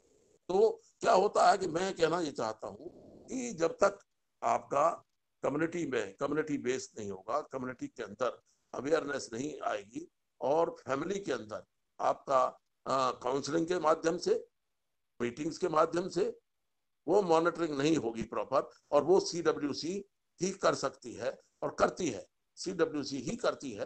लेकिन CWC के साथ वो अपने बाकी जो स्टेक होल्डर्स हैं वो यदि कोऑपरेट करेंगे, वो यदि सहयोग करेंगे, तो मैं समझता हूँ बच्चे को जल्दी न्याय मिलता है, बच्चे को रिहैबिलिटेशन मिलता है और बच्चे के डेवलपमेंट में कोई दिक्कत आती है। तो ये चीजें हैं। दूसरा जो फंक्शन है CWC का मेनली वो फंक्शन है कि ये आपका जैसे देखेंगे आप इसमें ड्रग अब्यूज के केसेस का, ड्रग अब्यूज के केसेस में जो बच्चे को अब आप होम में रखना है, तो होम को उसको प्रॉपर उस तरह का होम नहीं है जिसमें चिल्ड्रन होम में तो बाकी सब बच्चे भी हैं, वो बच्चा वहाँ एडजस्ट नहीं कर पाता, वो रह ही नहीं पाता। बच्चे का आप एजुकेशन की बात करेंगे, उसकी ग्रोथ की बात करेंगे, वो बहुत आगे की चीज है। लेकिन जब बच्चे को रिहेबिलिटेशन आप नहीं कर पाएंगे तो उसके लिए जो एजेंसीज हैं, वो एजेंसीज जो हैं, वो एजेंसीज में बच्चे को भेज करके आप फैमिली के साथ, फैमिली को भी आपको साथ के साथ वो मॉनिटर करना है, फैमिली को भी कम से गाइड करना है कि वो पेरेंट्स, फैमिली के लोग उससे टाइम टू टाइम टच में रहे। होता ये है एक्चुअली, वो एजेंसी के बच्चे को भेज दिया तो उनका पीछा छुड़ा दिया फैमिली ने, कई केस में ऐसे हुआ है। तो बच्चा सही कहा सर आपने, असहाय हो जाता है। बिल्कुल सही। हाँ सर, बिल्कुल सही है कि जो हम वर्क कर रहे हैं इसमें कम्युनिटी पे अवेयरनेस पे बढ़ाना बहुत ज़रूरी है। At the same time family के साथ में भी एंगेजमेंट बहुत ज़रूरी है। बहुत इंपॉर्टेंट चीज़ें आपने हाईलाइट करी हैं, स्पेशली बाल कल्याण समिति जो, और हमारे साथी जितने भी जुड़े हैं उनसे निवेदन हमारा होगा कि आप अपने जिलों में जरूर इसके इसके फंक्शन के, इसके काम के बारे में जितना भी आपको जानकारी मिली है पता करें। और ऐसे बच्चे जो आपको मिलते हैं जो जिन्हें देखभाल एवं संरक्षण की जरूरत है, चाहे वो भिक्षावृत्ति में अगर आपको दिखाई पड़ रहे हैं, या चाहे वो अबेंडेंड हैं, सरेंडर्ड हैं, या ऑर्फन बच्चे हैं, वो सारे के सारे बच्चे सबसे पहले अगर किसी के पास में जाएंगे तो बाल कल्याण समिति के पास में जाएंगे, जो सारी बातें सर ने अपने वक्तव्य में रखी हैं। बहुत बहुत धन्यवाद सर आपका। मैं अपनी अगली स्पीकर जो आज की हैं जी कविता भंडारी जी को आमंत्रित करता हूं। कविता जी का एक लंबा अनुभव है, स्पेशली चाइल्ड राइट्स इश्यूज पे। लॉ ग्रेजुएट हैं मैम, और गोल्ड मेडलिस्ट भी हैं, और उनका एमबीए है ह्यूमन रिसोर्सेज में, और स्पेशली कारा के साथ साथ एमडब्ल्यूसीडी, यूनिसेफ और भी बहुत सारी एजेंसीज के साथ में मैम ने काम किया है। आर्मी के साथ में मैम का लंबा एसोसिएशन रहा है, आर्मी वाइफ्स वेलफेयर एसोसिएशन। ये एसोसिएशन कैसे सोशल सर्विसेज में अपनी भूमिका निभाता है, और कंट्री के अलग अलग पार्ट्स में आपने काम किया। अभी लास्ट में नॉर्थ ईस्टर्न एरिया में काफ़ी आपने वर्क किया है। मैम को मैं आमंत्रित करता हूं उनके सत्र के लिए, और जो विषय है मैम का अल्टरनेटिव केयर, और जिसमें जो बात अभी हुई है, पहले भी स्पीकर्स ने रखी है, जो वैकल्पिक देखभाल की जो व्यवस्था है उसमें क्या क्या चीज़ें हैं, और बहुत सारे जो एडॉप्शन है, फॉस्टर केयर है, स्पॉन्सरशिप के बारे में बात हुई है। तो ऐसे बच्चों के बारे में ये जो व्यवस्था क्या है, कविता मैम को मैं आमंत्रित करता हूँ। कविता ma'am. Thank you so much. Am I audible? Yes ma'am, you are audible. Okay, thank you. Thank you so much. My warm greetings to everyone. सभी को नमस्कार। टाइम क्योंकि कम है तो मैं ज़्यादा भूमिका नहीं बांधूंगी, पर एक बात ज़रूर आपके साथ शेयर करना चाहूँगी कि मैंने वेस्ट दिल्ली में CWC मेंबर की तरह भी काम किया है, और नेशनल कमीशन फॉर विमेन में मैं काउंसलर रही हूँ, और कारा की जो सब कमेटी थी सोशल वर्कर्स की ट्रेनिंग के लिए, उसमें मैं मेंबर रह चुकी हूँ। अभी हाल फिलहाल मैं एक लीगल कंसल्टेंट की हैसियत से काम कर रही हूँ, और अपने यूट्यूब चैनल पर मैंने चाइल्ड रिलेटेड लॉज जो हमारे देश में हैं उन पर करीब 80 वीडियोस डाले हैं। तो अभी जो मेरा प्रेजेंटेशन है वो तो ऑर्फन, अबैंडन्ड और सरेंडर्ड बच्चों पर है, लेकिन जो भी पार्टिसिपेंट्स आज यहाँ इस प्रोग्राम से जुड़े हैं, अगर आपको JJ act, POCSO, child marriage act, इन सभी कानूनों से संबंधित अगर कोई जानकारी बाद में भी चाहिए तो आप मेरे YouTube चैनल पर आकर के वीडियोस देख सकते हैं।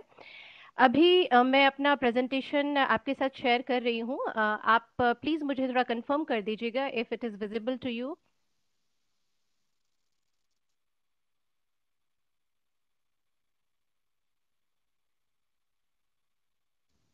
नहीं मैम, आप देख पा रहे हैं? नहीं मैम, आ गया जी, आ गया। ठीक है, तो वीडियो भी क्लियर है, ऑडियो भी क्लियर है। मैं इसको जी स्लाइड मोड पर डाल देती हूँ फॉर योर कन्वीनियंस।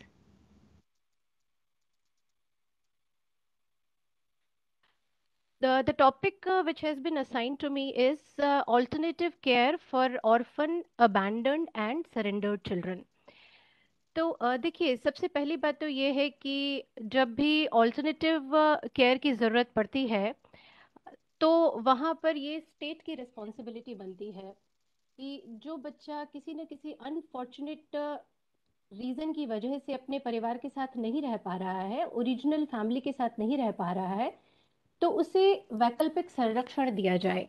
अब ये जो ऑल्टरनेटिव केयर है, ये दो तरीके से दी जा सकती है। या तो बच्चे को इंस्टीट्यूशन में रखा जाए या फिर उसे किसी फैमिली के साथ रखा जाए। तो अगर शॉर्ट टर्म केयर करना है तो ठीक है, इंस्टीट्यूशन में भी हो सकता है, लेकिन लॉन्ग टर्म रिहैबिलिटेशन की जब बात आती है तो फिर इंस्टीट्यूशन में रखने से बेहतर है कि बच्चे को किसी फिट फैमिली के साथ रखा जाए। और यहाँ पर इस बात पे हम सभी एग्री करेंगे। तो जो फैमिली बेस्ड केयर के ऑप्शंस हैं हमारे पास, वो है kinship care, foster care and adoption. क्योंकि मेरा जो आज का विषय है वो ऑर्फन, अबैंडन्ड और सरेंडर्ड बच्चों को लेकर है, तो सबसे पहले तो हमें ये समझना होगा कि वो कौन से बच्चे हैं जिन्हें ओएएस बच्चे कहा जाता है। तो यहाँ स्लाइड पे आप देखिए, जेजे एक्ट में जो डेफिनेशंस दी गई हैं वो यहाँ आप देख सकते हैं। Orphan child is a child who is without parents और गार्डियन। अनाथ बच्चा वो बच्चा है जिसके माता पिता भी नहीं है और कोई संरक्षक भी नहीं है। तो यहाँ पर इस तरह का जो बच्चा होता है उसे CWC अडॉप्शन के लिए लीगली फ्री डिक्लेयर करती है, लेकिन उससे पहले उसे ऑर्फन डिक्लेयर करती है। एग्जाम्पल अगर मैं आपको बताऊं तो अगर किसी बच्चे के दोनों माता पिता की डेथ हो जाती है किसी रोड एक्सीडेंट में या बीमारी की वजह से, और इंक्वायरी में वहाँ पता लगता है कि फैमिली में और कोई भी नहीं है जो उस बच्चे की देखभाल कर सकता है, तो फिर CWC इस बच्चे को ऑर्फन डिक्लेयर करेगी। Abandoned child is a child who has been deserted by the parents or guardians, यानी ऐसा बच्चा जिसे उसके माता पिता या संरक्षण ने त्याग दिया है, कहीं छोड़ दिया है। कई बार ऐसा होता है कि कुछ लोग अपने बच्चे को हॉस्पिटल में, जो न्यू बॉर्न बेबी होते हैं, उन्हें ही छोड़ के चले जाते हैं। कुछ लोग अपने बच्चे को सड़क पर ही छोड़ देते हैं, मंदिर मस्जिद के बाहर छोड़कर चले जाते हैं।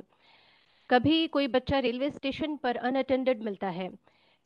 कुछ लोग जिन्हें थोड़ी बहुत जानकारी है इस सिस्टम के बारे में, केयर एंड प्रोटेक्शन वाले सिस्टम के बारे में, तो वो बच्चे को पालने में छोड़कर जाते हैं। तो इस तरह के जो बच्चे के केसेस होते हैं उनमें जब इंक्वायरी में ये पता लगता है कि फैमिली की कोई जानकारी इनफैक्ट नहीं मिलती है, फैमिली के बारे में कोई क्लू ही नहीं मिलता है, तो फिर CWC इस तरह के बच्चे को अबैंडन्ड डिक्लेयर करती है और उसके बाद में इसे अडॉप्शन के लिए लीगली फ्री करती है। तो देखिए, जब भी कोई बच्चा CWC के सामने प्रोड्यूस होता है जो प्राइमा फेसी यानी कि प्राथमिक तौर पर ऑर्फन या अबैंडन्ड दिखाई पड़ रहा है, तो वहाँ पर CWC को एक इंक्वायरी करवानी होगी। और ये जो जांच होती है इसकी एक निर्धारित प्रक्रिया जेजे एक्ट में दे रखी है। अगर इंक्वायरी में कोई भी फैमिली मेंबर या कोई एक्सटेंडेड फैमिली मेंबर सामने आता है और वो फिट पर्सन है, वो बच्चे की देखभाल करने के लिए तैयार है, समर्थ है, सक्षम है, तो वहाँ पर इस बच्चे को फैमिली मेंबर को रिस्टोर किया जा सकता है, ओरिजिनल फैमिली में उसका प्रतिधारण संभव है। तो ये जो अगर एक्सटेंडेड फैमिली मेंबर है वो चाहे तो कोर्ट में जाकर के गार्डियंस एंड वार्ड्स एक्ट के तहत अपने आप को बच्चे का गार्डियन अपॉइंट करवा सकता है, डिक्लेयर करवा सकता है, और ऐसी स्थिति में फिर इस बच्चे की जो वेलफेयर है वो कोर्ट की निगरानी में रहेगा। लेकिन हमारे देश में हर कोई तो इस तरीके से कोर्ट में जाकर के अपने आप को गार्डियन अपॉइंट नहीं करवाएगा, तो जो नॉन फॉर्मल किनशिप केयर है उसे भी रिकॉग्नाइज किया गया है और ट्रेडिशनली ये चीज़ प्रैक्टिस होती आई है। तो अगर किनशिप केयर में बच्चे को रखा जाता है तो वहाँ अगर उस एक्सटेंडेड फैमिली मेंबर को बच्चे की परवरिश के लिए बच्चे को उसके डेवलपमेंट के लिए किसी भी तरह के सपोर्ट की ज़रूरत है, सहायता की ज़रूरत है, तो जो भी अवेलेबल वेलफेयर स्कीम्स हैं या स्पॉन्सरशिप स्कीम है, उसके थ्रू बच्चे को और उस परिवार को बेनिफिट दिए जा सकते हैं। तो ये ऑर्फन और अबैंडन बच्चों की बात हुई। सरेंडर्ड बच्चे की अगर हम बात करें तो डेफिनेशन ये कहती है कि surrendered child is a child who has been relinquished by either biological parent और लीगल गार्डियन। और यहाँ पर मैं सभी पार्टिसिपेंट्स को थोड़ा रिक्वेस्ट करूंगी, please pay attention. Surrender is always by either biological parent और लीगल गार्डियन। तो सिर्फ जैविक माता पिता ही अपने बच्चे को सरेंडर कर सकते हैं, या फिर एक ऐसा व्यक्ति जैसे कोर्ट ने लीगल गार्डियन अपॉइंट किया है या डिक्लेयर किया है, वही अपने वार्ड को सीडब्ल्यूसी के सामने सरेंडर कर सकता है। इसके अलावा अगर कोई थर्ड पर्सन बच्चे को सरेंडर करता है तो उसे हम सरेंडर्ड चाइल्ड नहीं मानते, उसे हम अबैंडन्ड चाइल्ड मानेंगे, और वहाँ वो इंक्वायरी की प्रक्रिया फॉलो की जाएगी जो कि अबैंडन्ड बच्चे के लिए या ऑर्फन बच्चे के लिए रूल्स में और रेगुलेशंस में दी गई है। अच्छा, जब भी सरेंडर होता है तो सरेंडर हमेशा सीडब्ल्यूसी के सामने ही होता है। इसके अलावा और भी किसी अथॉरिटी के सामने सरेंडर पॉसिबल नहीं है। और सीडब्ल्यूसी के सामने कोई भी व्यक्ति अपने बच्चे को सरेंडर क्यों करेगा, तो ये भी यहाँ पर क्लियर किया गया है कि कोई ना कोई ऐसा कारण होना चाहिए जो सरेंडर करने वाले व्यक्ति के अपने नियंत्रण में नहीं है। So surrender can not be a routine affair. It has to be allowed only in exceptional circumstances when it is absolutely necessary. अब इसका मैं आपको एग्जाम्पल दूं तो मान लीजिए कोई अनवेड मदर है या कोई पेरेंट टर्मिनली इल है और फैमिली में कोई नहीं है जो बच्चे की देखभाल कर सके, तो वहाँ पर ये पेरेंट चाहते हैं कि जो अपना बच्चा है वो सरकार को दे दें। तो यहाँ पर वो बाकायदा एक लीगल प्रोसेस को फॉलो करते हुए अपने बच्चे को सीडब्ल्यूसी को सौंप देंगे, तो इसको हम सरेंडर कहते हैं। जब सरेंडर होता है तो वहां पर भी सीडब्ल्यूसी के लिए कानून ये कहता है कि सीडब्ल्यूसी एक बार ये कोशिश जरूर करेगी कि जो व्यक्ति बच्चे को सरेंडर करने आया है वो बच्चे को सरेंडर ना करे, क्योंकि अगर बच्चे का उसकी ओरिजिनल फैमिली में रिटेंशन होता है तो वो बच्चे के लिए अच्छी बात है, वो बच्चे का अधिकार है। तो यहाँ पर अगर कोई भी सपोर्ट की ज़रूरत परिवार को है, उस पेरेंट को या गार्डियन को है, तो वहाँ अवेलेबल जो भी स्पॉन्सरशिप स्कीम है या कोई भी कल्याणकारी योजना है उसका लाभ उस परिवार को मिलना चाहिए। पर फिर भी अगर लगता है कि नहीं, ऐसा करने से भी कोई फायदा होगा नहीं और सरेंडर ही एकमात्र चारा है, तो सरेंडर को अलाउ किया जाएगा। लेकिन सरेंडर करते टाइम जो व्यक्ति सरेंडर कर रहा है उसकी लीगल काउंसलिंग और इमोशनल काउंसलिंग बहुत ज़रूरी है, और उस व्यक्ति को बहुत ही रेस्पेक्ट और डिग्निटी के साथ ट्रीट किया जाना चाहिए। लीगल काउंसलिंग का मतलब यहाँ पर मेरा ये है कि उस व्यक्ति को ये बताना ज़रूरी है कि अगर वो अपने बच्चे को सरेंडर करता है तो उसे सरेंडर डीड एग्जीक्यूट करनी होगी, और जब वो ये एक अभ्यर्पण विलेख निष्पादित करेगा तो उसमें वो ये कहेगा कि उसके पास जो 60 दिनों का रिकंसिडरेशन टाइम है, अगर वो उन 60 दिनों के भीतर आकर के अपने बच्चे को रिक्लेम नहीं करता है तो फिर ये बच्चा आगे अडॉप्शन के लिए लीगली फ्री डिक्लेयर कर दिया जाएगा। सो बेसिकली एक पुनर्विचारण का समय उस व्यक्ति को दिया जाएगा, और अगर वो वापस नहीं आता है, बच्चे को नहीं लेकर जाता है, तो at the expiry of 60 days CWC will declare this child as legally free for adoption. और ये उसे बताना ज़रूरी है सरेंडर के टाइम कि अगर ये बच्चा अडॉप्शन में दिया जाता है तो बच्चा हो सकता है कि देश के किसी भी राज्य में अडॉप्शन में चला जाए, और ये भी हो सकता है कि बच्चा विदेश में बाहर किसी परिवार को अडॉप्शन में दे दिया जाए। तो इस तरह की काउंसलिंग बहुत ज़रूरी है, यहाँ पर उनको सही जानकारी देना बहुत ज़रूरी है, और इसलिए जो आज के पार्टिसिपेंट्स हैं, आई थिंक आपका रोल यहाँ पर बहुत ज़्यादा महत्वपूर्ण बन जाता है। तो ये जो ऑर्फन, अबैंडन्ड और सरेंडर्ड ओएस कैटेगरी के बच्चे हैं, इनको अडॉप्शन में देने के लिए सबसे जो पहला कदम है वो यही होगा कि सीडब्ल्यूसी इन्हें अडॉप्शन के लिए लीगली फ्री डिक्लेयर करेगी। और जब ये एलएफए सर्टिफिकेट सीडब्ल्यूसी साइन करती है तो उसके बाद 10 दिनों के भीतर बच्चे का जो प्रोफाइल है वो सेंट्रल अडॉप्शन रिसोर्स अथॉरिटी का जो ऑनलाइन सिस्टम है केयरिंग्स, उस पर अपलोड किया जाना होता है। क्यों किया जाना होता है? क्योंकि जो प्रोस्पेक्टिव अडॉप्टिव पेरेंट्स हैं वो कारा के ऑनलाइन पोर्टल पर ही अपने आप को रजिस्टर करते हैं। तो ये जो बच्चे का प्रोफाइल है ये एक उचित परिवार को रेफर किया जाएगा ताकि आगे जाकर के बच्चे को अडॉप्शन में दिया जा सके।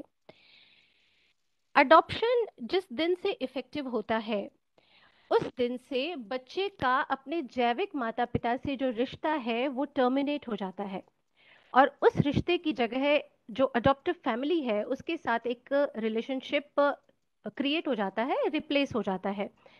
सो यहाँ पे ये समझना बहुत ज़रूरी है कि अडॉप्शन से एक बहुत बड़ा परिवर्तन बच्चे के जीवन में आएगा और इसलिए कभी कभी ऐसा होता है कि ये जो ट्रांजिशन है ये चैलेंजिंग होता है, इसके साथ अपनी चुनौतियाँ जुड़ी हुई हैं और इसलिए जो ये बच्चे होते हैं, खास करके जो थोड़ी बड़ी उम्र के बच्चे हैं जिनका अपना एक डेवलप्ड माइंडसेट होता है, उनको अडॉप्शन के लिए मेंटली इमोशनली प्रिपेयर करना बहुत ज़रूरी है और उनकी प्रिपरेशन हो सकती है एक सही काउंसलिंग के द्वारा। तो यहाँ जो ट्रेंड काउंसलर्स हैं उनका होना बहुत ज़रूरी है। जो परामर्शदाता हैं वो क्वालिफाइड होने चाहिए और प्रशिक्षित होने चाहिए। बच्चों को तो परामर्श की ज़रूरत होती ही है, जो प्रोस्पेक्टिव अडॉप्टिव पेरेंट्स होते हैं उन्हें भी काउंसलिंग की बहुत ज़रूरत होती है। तो ये जो काउंसलिंग की सुविधा है ये सिस्टम में हर लेवल पर अवेलेबल होनी चाहिए और अडॉप्शन के हर स्टेप पर अवेलेबल होनी चाहिए। इसको हम कहते हैं कि प्री अडॉप्शन काउंसलिंग हो, देन अडॉप्शन प्रोसेस के दौरान काउंसलिंग हो, पोस्ट अडॉप्शन काउंसलिंग भी अवेलेबल हो और सेंट्रल लेवल पर कारा के पास अपने काउंसलर्स होने चाहिए, स्टेट लेवल पे सारा के पास होने चाहिए और डिस्ट्रिक्ट लेवल पर जो डिस्ट्रिक्ट चाइल्ड प्रोटेक्शन यूनिट है ये उसकी जिम्मेदारी है कि काउंसलिंग की जो व्यवस्था है वो उपलब्ध करवाए। अडॉप्शन के केस में जो प्रोसीजरल फॉर्मेलिटीज हैं उनको कंडक्ट करने की जिम्मेदारी होती है उस स्पेशलाइज्ड अडॉप्शन एजेंसी की जिसमें बच्चा रखा गया है। पर मान लीजिए बच्चे को किसी ऐसे चाइल्ड केयर इंस्टीट्यूशन में रखा गया है, किसी चिल्ड्रन होम में रखा गया है जिसे स्पेशलाइज्ड अडॉप्शन एजेंसी की तरह मान्यता प्राप्त नहीं है, तो क्या अडॉप्शन नहीं होगा? नहीं, यहाँ पे कानून ये कहता है कि अडॉप्शन होगा और ऐसे केस में इस तरह के चिल्ड्रन होम को एप्रोप्रिएट सा के साथ लिंक करने की जिम्मेदारी डीसीपीयू की है। तो यहाँ पे जो अडॉप्शन का केस है वहाँ जो लीगल पिटीशन फाइल होगी वो स्पेशलाइज्ड अडॉप्शन एजेंसी के लॉयर के थ्रू फाइल होगी। तो जो 2015 वाला हमारा जेजे एक्ट है उसमें तो ये प्रोविजन है कि अडॉप्शन का जो फाइनल ऑर्डर है वो डिस्ट्रिक्ट कोर्ट या फैमिली कोर्ट इशू करेगा। लेकिन जो 2021 के अमेंडमेंट्स हैं उसमें एक बड़ा चेंज ये लाया गया कि ये जो फाइनल ऑर्डर इशू करने की पावर है ये कोर्ट से लेकर के डिस्ट्रिक्ट मैजिस्ट्रेट्स को दे दी गई है। लेकिन अभी हाल फिलहाल पुराना प्रोसेस ही चल रहा है क्योंकि अभी जो ये नए अमेंडमेंट्स हैं ये इन्फोर्स नहीं किए गए हैं। तो जो हमारा जेजे एक्ट में प्रोसेस दिया गया है 2015 के एक्ट में, इसके अलावा जो जेजे मॉडल रूल्स हैं या स्टेट रूल्स जहाँ पर फ्रेम किए जा चुके हैं वहाँ पर स्टेट रूल्स रेफर किए जा सकते हैं और इसके साथ में जो अडॉप्शन रेगुलेशंस हैं 2017 की, उनमें जो प्रोसीजरल रिक्वायरमेंट्स दी गई हैं वही फॉलो होनी है। तो यहाँ मैं स्पेसिफिकली आपको ये एक स्लाइड दिखाना चाहती हूँ। इसमें मैंने ओएस बच्चों का इन कंट्री अडॉप्शन कैसे होता है उसके स्टेप्स दिखाए हैं। तो जैसा मैंने पहले बताया कि जो प्रोस्पेक्टिव अडॉप्टिव पेरेंट्स हैं वो अपना रजिस्ट्रेशन कारा के ऑनलाइन पोर्टल पर करते हैं, जैसे हम कहते हैं केयरिंग्स। और जब इनका रजिस्ट्रेशन हो जाता है तो इनकी होम स्टडी होती है और अगर ये होम स्टडी में सूटेबल पाए जाते हैं तो फिर इनको बच्चे का एक प्रोफाइल भेजा जाता है। बच्चे की और प्रोस्पेक्टिव अडॉप्टिव पेरेंट्स की जब मैचिंग हो जाती है तो अडॉप्शन कमेटी मीटिंग के एक होती है और उसमें अडॉप्शन कमेटी के सामने इनको मिलाया जाता है। अडॉप्शन कमेटी अगर अडॉप्टिव पेरेंट्स को अप्रूव कर देती है तो फिर इनकी पिटीशन तैयार होती है और ये पिटीशन आगे जाकर के कोर्ट में फाइल की जाती है। कोर्ट का जब ऑर्डर आ जाता है तो उसके बाद में बर्थ रजिस्ट्रार के ऑफिस में बर्थ सर्टिफिकेट के लिए एप्लीकेशन लगाई जाती है और वहाँ से बर्थ सर्टिफिकेट जो इशू होता है उसमें बच्चा और बच्चे के साथ में जो पेरेंट्स का नाम है वहाँ पर अडॉप्टिव पेरेंट्स का नाम एंटर कर दिया जाता है। इसी स्लाइड के आगे आपको प्रेजेंटेशन में देखने को मिल रहा है कि इंटर कंट्री अडॉप्शन का प्रोसेस क्या है। तो यहाँ जो इंटर कंट्री अडॉप्शन के लिए प्रोस्पेक्टिव अडॉप्टिव पेरेंट्स का रजिस्ट्रेशन है वो ऑलरेडी होम स्टडी हो जाती है उसके बाद होता है और ये जो विदेश में ऑथराइज्ड फॉरेन अडॉप्शन एजेंसी या जो वहाँ की कंसर्न्ड सेंट्रल अथॉरिटी है उनके थ्रू एप्लीकेशन स्पॉन्सर की जाती है। और यहाँ पर खास बात यह है कि कोई अडॉप्शन कमेटी नहीं होती है, यहाँ पर डायरेक्टली कारा की जो एनओसी कमेटी है वो अपनी तरफ से एनओसी इशू करती है, और जिस देश में बच्चा जाता है जो रिसीविंग कंट्री है उस रिसीविंग कंट्री के अप्रूवल की भी ज़रूरत होती है। अच्छा, यहाँ जो कॉमन आप बात देखेंगे इन कंट्री अडॉप्शन और इंटर कंट्री अडॉप्शन में, वो ये है कि दोनों ही प्रोसेसेस में अडॉप्शन के फाइनल होने के बाद 2 साल तक बच्चे का पोस्ट अडॉप्शन फॉलोअप किया जाता है। ये बहुत ही इम्पॉर्टेंट प्रोविजन है and it is a good provision as well because it is necessary for keeping track of the wellbeing of the child. बच्चे के इंटरेस्ट को इंश्योर किया जा सके इसके लिए पोस्ट अडॉप्शन फॉलोअप ज़रूरी है। लेकिन कुछ केसेस में ऐसा होता है कि पोस्ट अडॉप्शन फॉलोअप के दौरान ये पता चलता है कि बच्चा और जो अडॉप्टिव परिवार है उनका एडजस्टमेंट नहीं हो पा रहा है, सामंजस्य नहीं बैठ पा रहा है, तो वहाँ पर डिसरप्शन या डिसोल्यूशन हो जाता है। डिसरप्शन मतलब कोर्ट का फाइनल ऑर्डर आया नहीं है, उसके पहले ही नॉन एडजस्टमेंट हो गया, और डिसोल्यूशन मतलब फाइनल ऑर्डर आ गया था लेकिन उसके बाद में बच्चा एडजस्ट नहीं हो पाया, तो वहाँ पर कोर्ट में उस अडॉप्शन ऑर्डर को कैंसिल करने के लिए एप्लीकेशन लगाई जाती है, तो कोर्ट उस ऑर्डर को कैंसिल करता है। तो जब डिसरप्शन या डिसोल्यूशन हो जाता है तो बेसिकली हो क्या रहा है, अडॉप्शन फेल हो गया है। So failed adoption is very very unfortunate. क्यों? क्योंकि after this the rehabilitation of the child, further rehabilitation of the child becomes even more difficult। इसलिए बहुत ज़रूरी है कि स्टार्टिंग से ही जितने स्टेक होल्डर्स यहाँ पर हैं, जो फंक्शनरीज यहाँ पर हैं, वो बहुत विजिलेंट होकर के काम करें। और इसीलिए जो हमारा कानून है उसी में प्रोस्पेक्टिव अडॉप्टिव पेरेंट्स की कुछ एलिजिबिलिटीज फिक्स की गई हैं। तो यहाँ सेक्शन 57 है एक्ट का, और रेगुलेशंस में रेगुलेशन 5 आप पढ़ सकते हैं। जो संभावित दत्तक माता पिता हैं उनकी पात्रता क्या होगी वो यहाँ पर दिखाई गई है। तो जो भी अडॉप्टिव पेरेंट्स बच्चे को अडॉप्ट करना चाहते हैं वो mentally, physically, emotionally, financially stable होने चाहिए, फिट होने चाहिए, और बहुत ही प्रेरित और उत्साहित होने चाहिए बच्चे को लेने के लिए। इसके अलावा इनकी कुछ और एलिजिबिलिटीज़ दी गई हैं and they are self explanatory. I think time कम है तो मैं इनको एक्सप्लेन नहीं करूँगी, आप इन्हें पढ़ सकते हैं। लेकिन मैं यहाँ पर ये ज़रूर बताना चाहूँगी कि कानून में कुछ प्यूनिटिव प्रोविजंस दिए गए हैं। जेजे एक्ट में जो सेक्शन 80 है वो बहुत स्पष्टता के साथ ये बात कहता है कि अगर ऑर्फन, अबैंडन्ड और सरेंडर्ड बच्चों का अडॉप्शन बिना जेजे एक्ट के प्रोसेस को फॉलो किए किया जाता है तो फिर ये एक दंडनीय अपराध है। इट्स अ पनिशेबल ऑफेंस और उसके लिए यहाँ पर दंड का प्रावधान है। अच्छा, एक और बात जो यहाँ पर समझने वाली है वो है अडॉप्शन और फॉस्टर केयर की इक्वेशन। खास करके जो ओएस बच्चे हैं उनके केसेस में अडॉप्शन और फॉस्टर केयर की इक्वेशन क्या है। तो देखिए, जब CWC एक बच्चे को अडॉप्शन के लिए लीगली फ्री डिक्लेयर कर देती है तो उसके बाद में बच्चा अडॉप्शन में जाना चाहिए। लेकिन हो सकता है कोई फैमिली आगे ही ना आए, वो बच्चा अडॉप्शन में जाए ही ना, तो क्या ऐसे में वो बच्चा CCI में रहेगा, इंस्टीट्यूशन में रहेगा?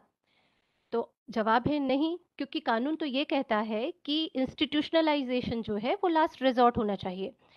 तो यहाँ पर लॉ में ये व्यवस्था की गई है कि एक समयावधि निश्चित कर दी गई है। तो यह रूल 44 में ये कहा गया है कि जो 6 साल से कम उम्र के बच्चे हैं उनको तो जहाँ तक संभव हो फॉस्टर केयर में ना दिया जाए, क्योंकि अडॉप्शन ही उनके लिए प्राथमिकता है। क्योंकि जो यंग बच्चे हैं, जो छोटे बच्चे हैं, उनको जो परिवार हैं वो अडॉप्शन में लेने के लिए काफ़ी प्रेफर करते हैं, वो जल्दी अडॉप्शन में चले जाते हैं। लेकिन जो 6 से 8 साल तक की उम्र के बच्चे हैं, अगर उनको CWC ने अडॉप्शन के लिए लीगली फ्री डिक्लेयर कर दिया लेकिन वो 2 साल तक किसी भी परिवार में अडॉप्शन में नहीं गए तो फिर उन बच्चों को फॉस्टर केयर में प्लेस किया जा सकता है। इसी तरीके से 8 से 18 साल तक की उम्र के जो बच्चे हैं, अगर वो 1 साल तक अडॉप्शन में नहीं गए तो फॉस्टर केयर में प्लेस किए जा सकते हैं। और जो स्पेशली एबल्ड बच्चे हैं, जो मानसिक रूप से या शारीरिक रूप से विकलांग हैं, अगर वो 2 साल तक अडॉप्शन में नहीं गए, 1 साल तक अडॉप्शन में नहीं गए, तो फिर उन्हें फॉस्टर केयर में प्लेस किया जा सकता है। और फॉस्टर केयर के जितने भी ऑर्डर्स हैं वो CWC ही इशू करेगी। यहाँ कारा का रोल नहीं है। फॉस्टर केयर के बारे में जो भी ऑर्डर देने की पावर है वो कंसर्न चाइल्ड वेलफेयर कमेटी के पास है, और यहाँ पर चाइल्ड वेलफेयर कमेटी को ये ध्यान देना होगा कि किसी भी बच्चे को लॉन्ग टर्म फॉस्टर केयर में वो नहीं दे सकती है। 1 साल से ज़्यादा की अवधि के लिए फॉस्टर केयर में नहीं रखा जा सकता है। शॉर्ट टर्म फॉस्टर केयर में रखा जा सकता है, जो कि 1 साल से कम समय की अवधि होगी। फॉस्टर केयर के लिए जो फैमिलीज़ का सिलेक्शन है वो DCPU को करना होता है डिस्ट्रिक्ट लेवल पर, और यहाँ पर अगर किसी भी फॉस्टर केयर फैमिली को फाइनेंशियल ग्रांट की ज़रूरत है तो उसका प्रावधान कानून में है, और हमारे यहाँ फॉस्टर केयर गाइडलाइंस भी हैं उसके लिए। लेकिन फॉस्टर केयर के बारे में एक बात यहाँ आप सभी को समझनी ज़रूरी है कि फॉस्टर केयर एक टेम्पररी अरेंजमेंट है, और इसीलिए इसको हम OAS बच्चों के लिए सेकेंडरी ऑप्शन मानते हैं। टेम्पररी अरेंजमेंट का मतलब ये है कि ये जो फॉस्टर केयर होती है वो पूरा टाइम CWC और DCPU की मॉनिटरिंग में रहेगी, और कहीं भी अगर ऐसा लगता है कि जो फॉस्टर केयर देने वाले केयर गिवर्स हैं वो बच्चे को अच्छे से नहीं देख रहे हैं, उसका संरक्षण सही प्रकार से नहीं किया जा रहा है, तो इस अरेंजमेंट को टर्मिनेट किया जा सकता है। और वैसे भी 18 साल का जैसे ही बच्चा हो जाता है वो फॉस्टर केयर वाले अरेंजमेंट से फ्री हो जाता है, और इस फॉस्टर केयर अरेंजमेंट की वजह से बच्चे का अपने ओरिजिनल परिवार से जो रिश्ता है वो कहीं भी किसी भी प्रकार से प्रभावित नहीं होता है। तो ये रही बात फॉस्टर केयर की। अब मैं आ जाती हूँ स्पॉन्सरशिप पे। देखिए, जो हमारे यहाँ एग्जिस्टिंग कुछ थोड़ी बहुत स्पॉन्सरशिप स्कीम्स हैं, कुछ स्टेट्स में चल रही हैं, देन अभी जो मिशन वात्सल्य के तहत स्पॉन्सरशिप के लाभ के बारे में आपको बताया गया, तो उसमें बायोलॉजिकल फैमिलीज़ और जो एक्सटेंडेड फैमिली मेम्बर्स हैं उनको स्पॉन्सरशिप का लाभ देने की बात कही गई है। पर यहाँ मैं ख़ास तौर पर ये थोड़ा सा ऐड करना चाहूँगी कि जो हमारा एक्ट है JJ एक्ट और जो JJ मॉडल रूल्स हैं उनमें जो लैंग्वेज यूज़ की गई है वो बहुत इंक्लूसिव लैंग्वेज है, वो रेस्ट्रिक्टिव लैंग्वेज नहीं है। तो ये जो स्पॉन्सरशिप यानी कि सप्लीमेंट्री सपोर्ट का जो प्रावधान है ये एक बहुत ही मैं ये कहूँगी कि बहुत ही वाइड प्रोविज़न है। So the authorities at every level needs to be really proactive and innovative in this regard. I think it can be explored in a variety of ways. Even local level पर जहाँ पर कि DCPUs और district magistrate को ये power दी गई है और CWC इस रिगार्ड में ऑर्डर इशू कर सकती है, वो बहुत तरीके से स्पॉन्सरशिप को यूज़ कर सकते हैं, और प्राइवेट स्पॉन्सरशिप का भी जो प्रोविज़न है उसको यहाँ पर यूज़ करते हुए जो बच्चे हैं उनको इसका लाभ दिया जा सकता है। खास करके जो OAS बच्चे हैं जिनके बारे में मैं बात कर रही हूँ, अगर वो बच्चे अडॉप्टिव फैमिली में चले जाते हैं तो अडॉप्टिव फैमिली ही उनका वेलबींग देखेगी, लेकिन अगर वो इंस्टीट्यूशन में है और स्पॉन्सरशिप के थ्रू उन्हें किसी भी तरह का बेनिफिट दिया जा सकता है तो बिल्कुल दिया जाना चाहिए। एंड इनफैक्ट अगर अडॉप्टिव फैमिली भी बाद में किसी क्राइसिस वाली सिचुएशन में आ जाती है, अगर बच्चे के लिए कोई नया क्राइसिस वहाँ उत्पन्न हो जाता है, तो यहाँ पर the law does not bar any of these families from taking benefit of any such scheme. तो यहाँ पे स्पॉन्सरशिप का जो ये एक प्रोविज़न है ये बहुत ही इंटरेस्टिंग प्रोविज़न है और ये अभी तक बहुत अच्छे से एक्सप्लोर नहीं किया गया है। तो यहाँ पर जो आप पार्टिसिपेंट्स हैं वो इस बारे में थोड़ा और अवेयरनेस भी ला सकते हैं, और यहीं पर मैं अपना जो सेशन है वो कंक्लूड करूँगी। अगर कोई क्वेश्चंस हैं तो I am ready to take. Thank you so much ma'am. और ये अपने आप में बहुत बड़ा टॉपिक है, इवन अडॉप्शन रेगुलेशन ही इतना बड़ा है, लेकिन तब भी बहुत अडॉप्शन का टॉपिक बहुत बड़ा टॉपिक है, बहुत टेक्निकल टॉपिक है, तो मुझे लग रहा है कि इतने से समय में तो बिल्कुल इसके साथ जस्टिस नहीं किया जा सकता है। नहीं, पर आपने जस्टिस किया है जितना हम लोगों ने आपको टाइम दिया था, और बहुत सरल भाषा में, बहुत स्पष्ट भाषा में आपने जो बारीकियां हैं उसे हमने हमारे सामने रखी हैं। स्पेशली जो हमारे जिनको भी इसमें और ज़्यादा जानने की इच्छा है, बहुत सारे वीडियोस भी हैं और वो आपको और स्ट्रेंथन करेंगे इन सारी चीज़ों के बारे में। और आपने अपने सेशन में CWC के रोल्स को भी रिटरेट भी किया कि कहाँ कहाँ कैसे कैसे ये प्रोसेस किसके पास में जाके पूरी होगी। बहुत बहुत धन्यवाद मैम आपका। एक बात मैं और भी इसमें कहना मैं चाहूँगा थोड़ा कि सा ये स्पेशली बताना चाहूंगी पार्टिसिपेंट्स को कि जो इंक्वायरी का प्रोसेस होता है उसमें पुलिस का और डिस्ट्रिक्ट चाइल्ड प्रोटेक्शन यूनिट का और जिस इंस्टीट्यूशन में बच्चे को रखा गया है उनका रोल बहुत महत्वपूर्ण है। और यहाँ पर जो हमारे पैरालीगल वॉलंटियर्स हैं या जो भी न्याय बंधु हैं उनसे मेरी एक और रिक्वेस्ट है कि पब्लिक में ये अवेयरनेस बढ़ाइए कि सेफ अबैंडनमेंट, सुरक्षित जो बच्चे को अबैंडन करने की प्रक्रिया है जो कि स्पेशलाइज्ड अडॉप्शन एजेंसी के बाहर पालने लगे होते हैं वो संभव है। तो यहाँ पर बच्चों को इधर उधर जो लोग छोड़ देते हैं उन तक ये बात पहुंचना जरूरी है कि जेजे एक्ट में सेफ अबैंडनमेंट पॉसिबल है और सीडब्ल्यूसी के सामने बच्चे का सरेंडर भी पॉसिबल है। तो अगर ये बात लोगों तक पहुंचती है तो जो अनसेफ अबैंडनमेंट है बच्चों का वो बहुत हद तक रोका जा सकता है और बच्चों को बचाया जा सकता है। Thank you ma'am for adding this point.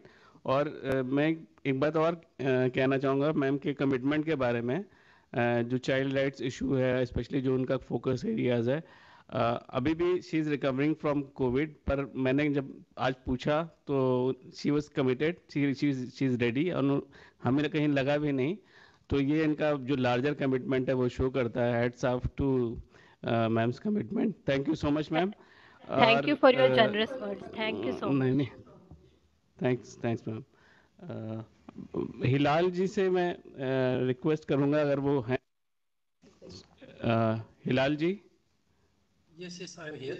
हाँ, आपका स्वागत है। मैं अपने प्रतिभागियों को बताना चाहूँगा कि ministry of law and justice के एक्सेस टू जस्टिस डिवीज़न के अंदर CUK central university of Kashmir के साथ में एक जुवेनाइल्स के लिए एक क्लिनिक इस्टेब्लिश करी गई थी, जिसमें CUK central university of Kashmir ने बहुत बड़ी भूमिका निभाई। और इसे स्पेशली जो वैली का जो पार्ट है उसके अलग अलग कॉलेजेस में इन्होंने इस्टेब्लिश किया। और वो प्रोजेक्ट ख़त्म हो चुका है, लेकिन उस काम को जहाँ पे वो ख़त्म हुआ था उसे आज भी लोग कंटिन्यू कर रहे हैं। हमारा जो पिछला वेबिनार हुआ था उसमें हमने डायरेक्टली फोकस किया था children in conflict with law. और ये दोनों ही चाइल्ड राइट्स का विषय है, चाइल्ड प्रोटेक्शन का विषय है। और थोड़ा सा मैं चाहूँगा हिलाल सर से अपनी जो थोड़ी सी ब्रीफ शेयरिंग करिएगा कि किस तरह का इनिशिएटिव है, आज हम कहाँ पे आगे, हम लोग कैसे इसको आगे ले जाना चाहते हैं। Hilal ji, over to you. Just a minute, sir, please. So thanks a lot to all the members who are there, in particular to our director, and for giving me this opportunity to interact more particularly on the this project which we have finished and we have submitted the report also. And before beginning, I may say it is almost a good evening now. Because we are about it is about like 5 o'clock. So let me start with congratulating the members over there for just holding this webinar. So with regard to this webinar, I would like to submit 2 things on my part, and then I will come to the project if I am allowed to do so. Is it? Sir, please. Yeah. Number 1 was what the Miss Soledad, the country head chief of this UNICEF, she had left it and she was saying that stressing more on the prevention. I was wondering that one of the categories, since we are talking about children in need of care and protection, one of the categories which is missing in a way, but I don't want the intervention in a way, the way we are dealing with the juveniles law. That is the category juveniles, which we call as the juveniles at risk, or juveniles who need the supervision. Only one category has been somewhere included, that is under section 14 and clause what we call as subsection 18. That's the runaway children. If we see broadly under this category, or also the trumps or those who are violating the curfew laws, we don't have here the curfew laws, which are coming late in the evening, or underage use of alcohol, and general ungovernability, or those who are become city-born. So this category of the children, by and large, have been left untouched under the Juvenile Justice Act. Neither they fall within the category of juveniles in conflict with law, nor in the juveniles in need of care and protection. But at any cost, I would not like that they should be treated like the juveniles in conflict with law. There should be a strict supervision and they should be brought before any form, because that leads to the stigmatization, which way back in 1965, Lambert, while giving the non-intervention theory, this model of the juvenile justice, they were saying it strictly that we should not intervene because it leads to stigmatization and it hardens them, and more particularly when they are coming in contact with those juveniles who are the habitual offenders. So I would like that somehow we have to ponder on this problem, because juveniles, actually juveniles who are in need of supervision or in what juveniles at risk, they finally become mostly the juveniles in conflict with law. So I have some ideas which I could share later on, because I don't feel that is a form. Second thing, I was wondering when Ms. Kavita Bandari, she's an expert on this orphanage, this adoption. She was giving her expert views. So from the madam, I could, and she could later on also explain it.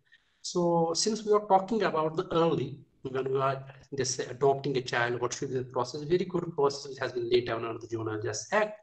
But what remains undecided is about the rights of this child the moment he becomes, because there could be many instances when a child has been adopted and the biological parents, they have given it, but later on when the child comes to know that I'm actually an adopted child, he may try to return back to his biological parents, and even biological parents might have the inclination that this child now is grown up and he should be. So there could be certain instances, although there could be the rare.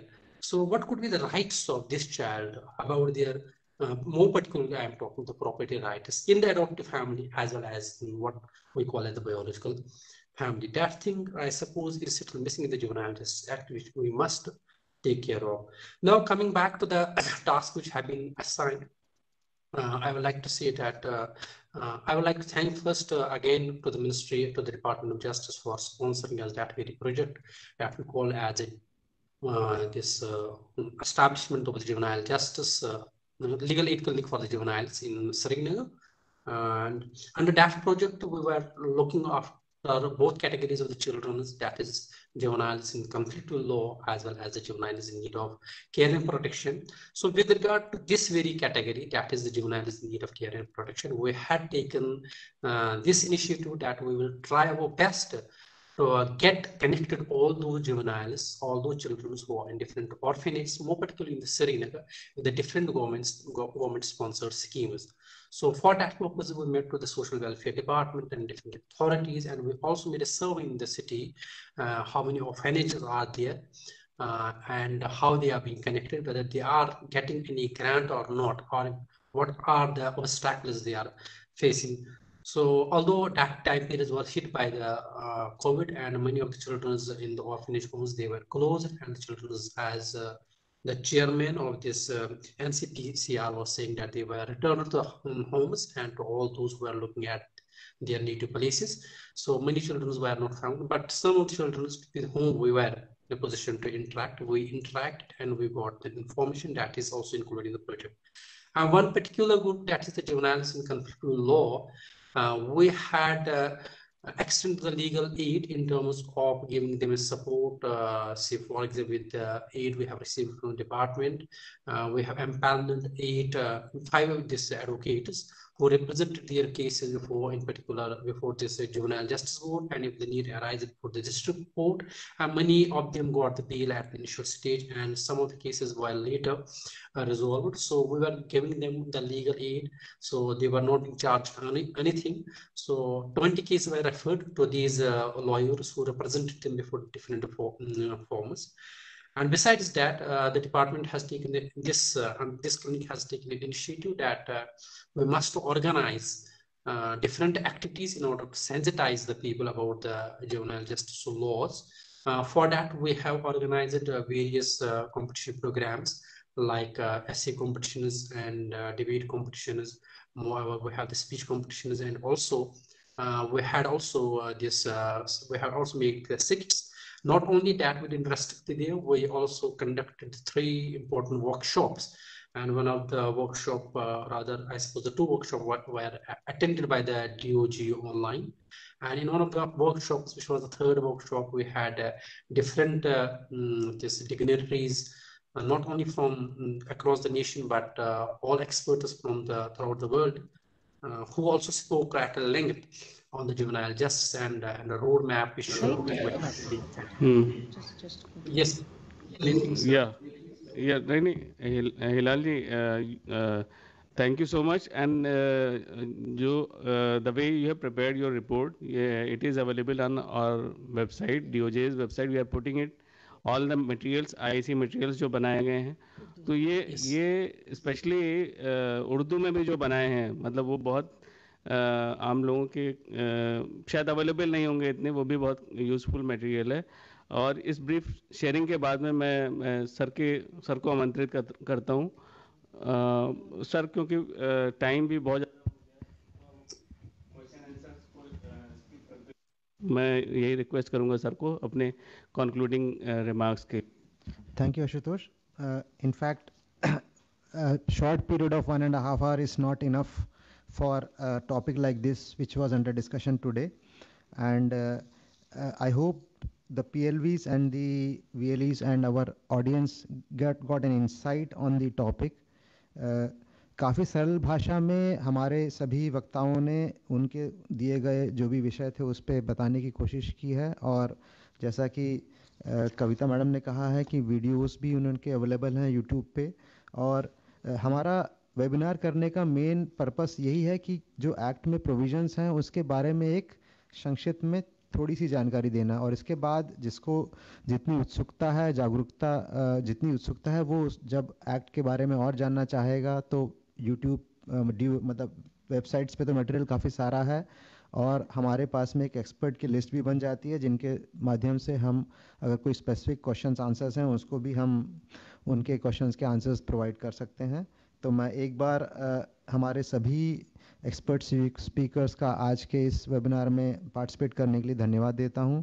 I specifically would like to thank Madam Soledad from UNICEF for giving an insight into for becoming the first speaker and giving insight to the rights of the children in need of care. And the flow went on from the provisions in the Act to the methods adopted for functioning of the child welfare committees, then the methods of adoption and role of CARA. And specifically, I will like to mention the presentation by Mr. Priyank Kanungo on the role of NCPCR, how they are functioning and the activities which they conduct. I feel that the participants got a good insight on the topic, and we will come up with another topic during next month. Thank you, everyone. Thank you.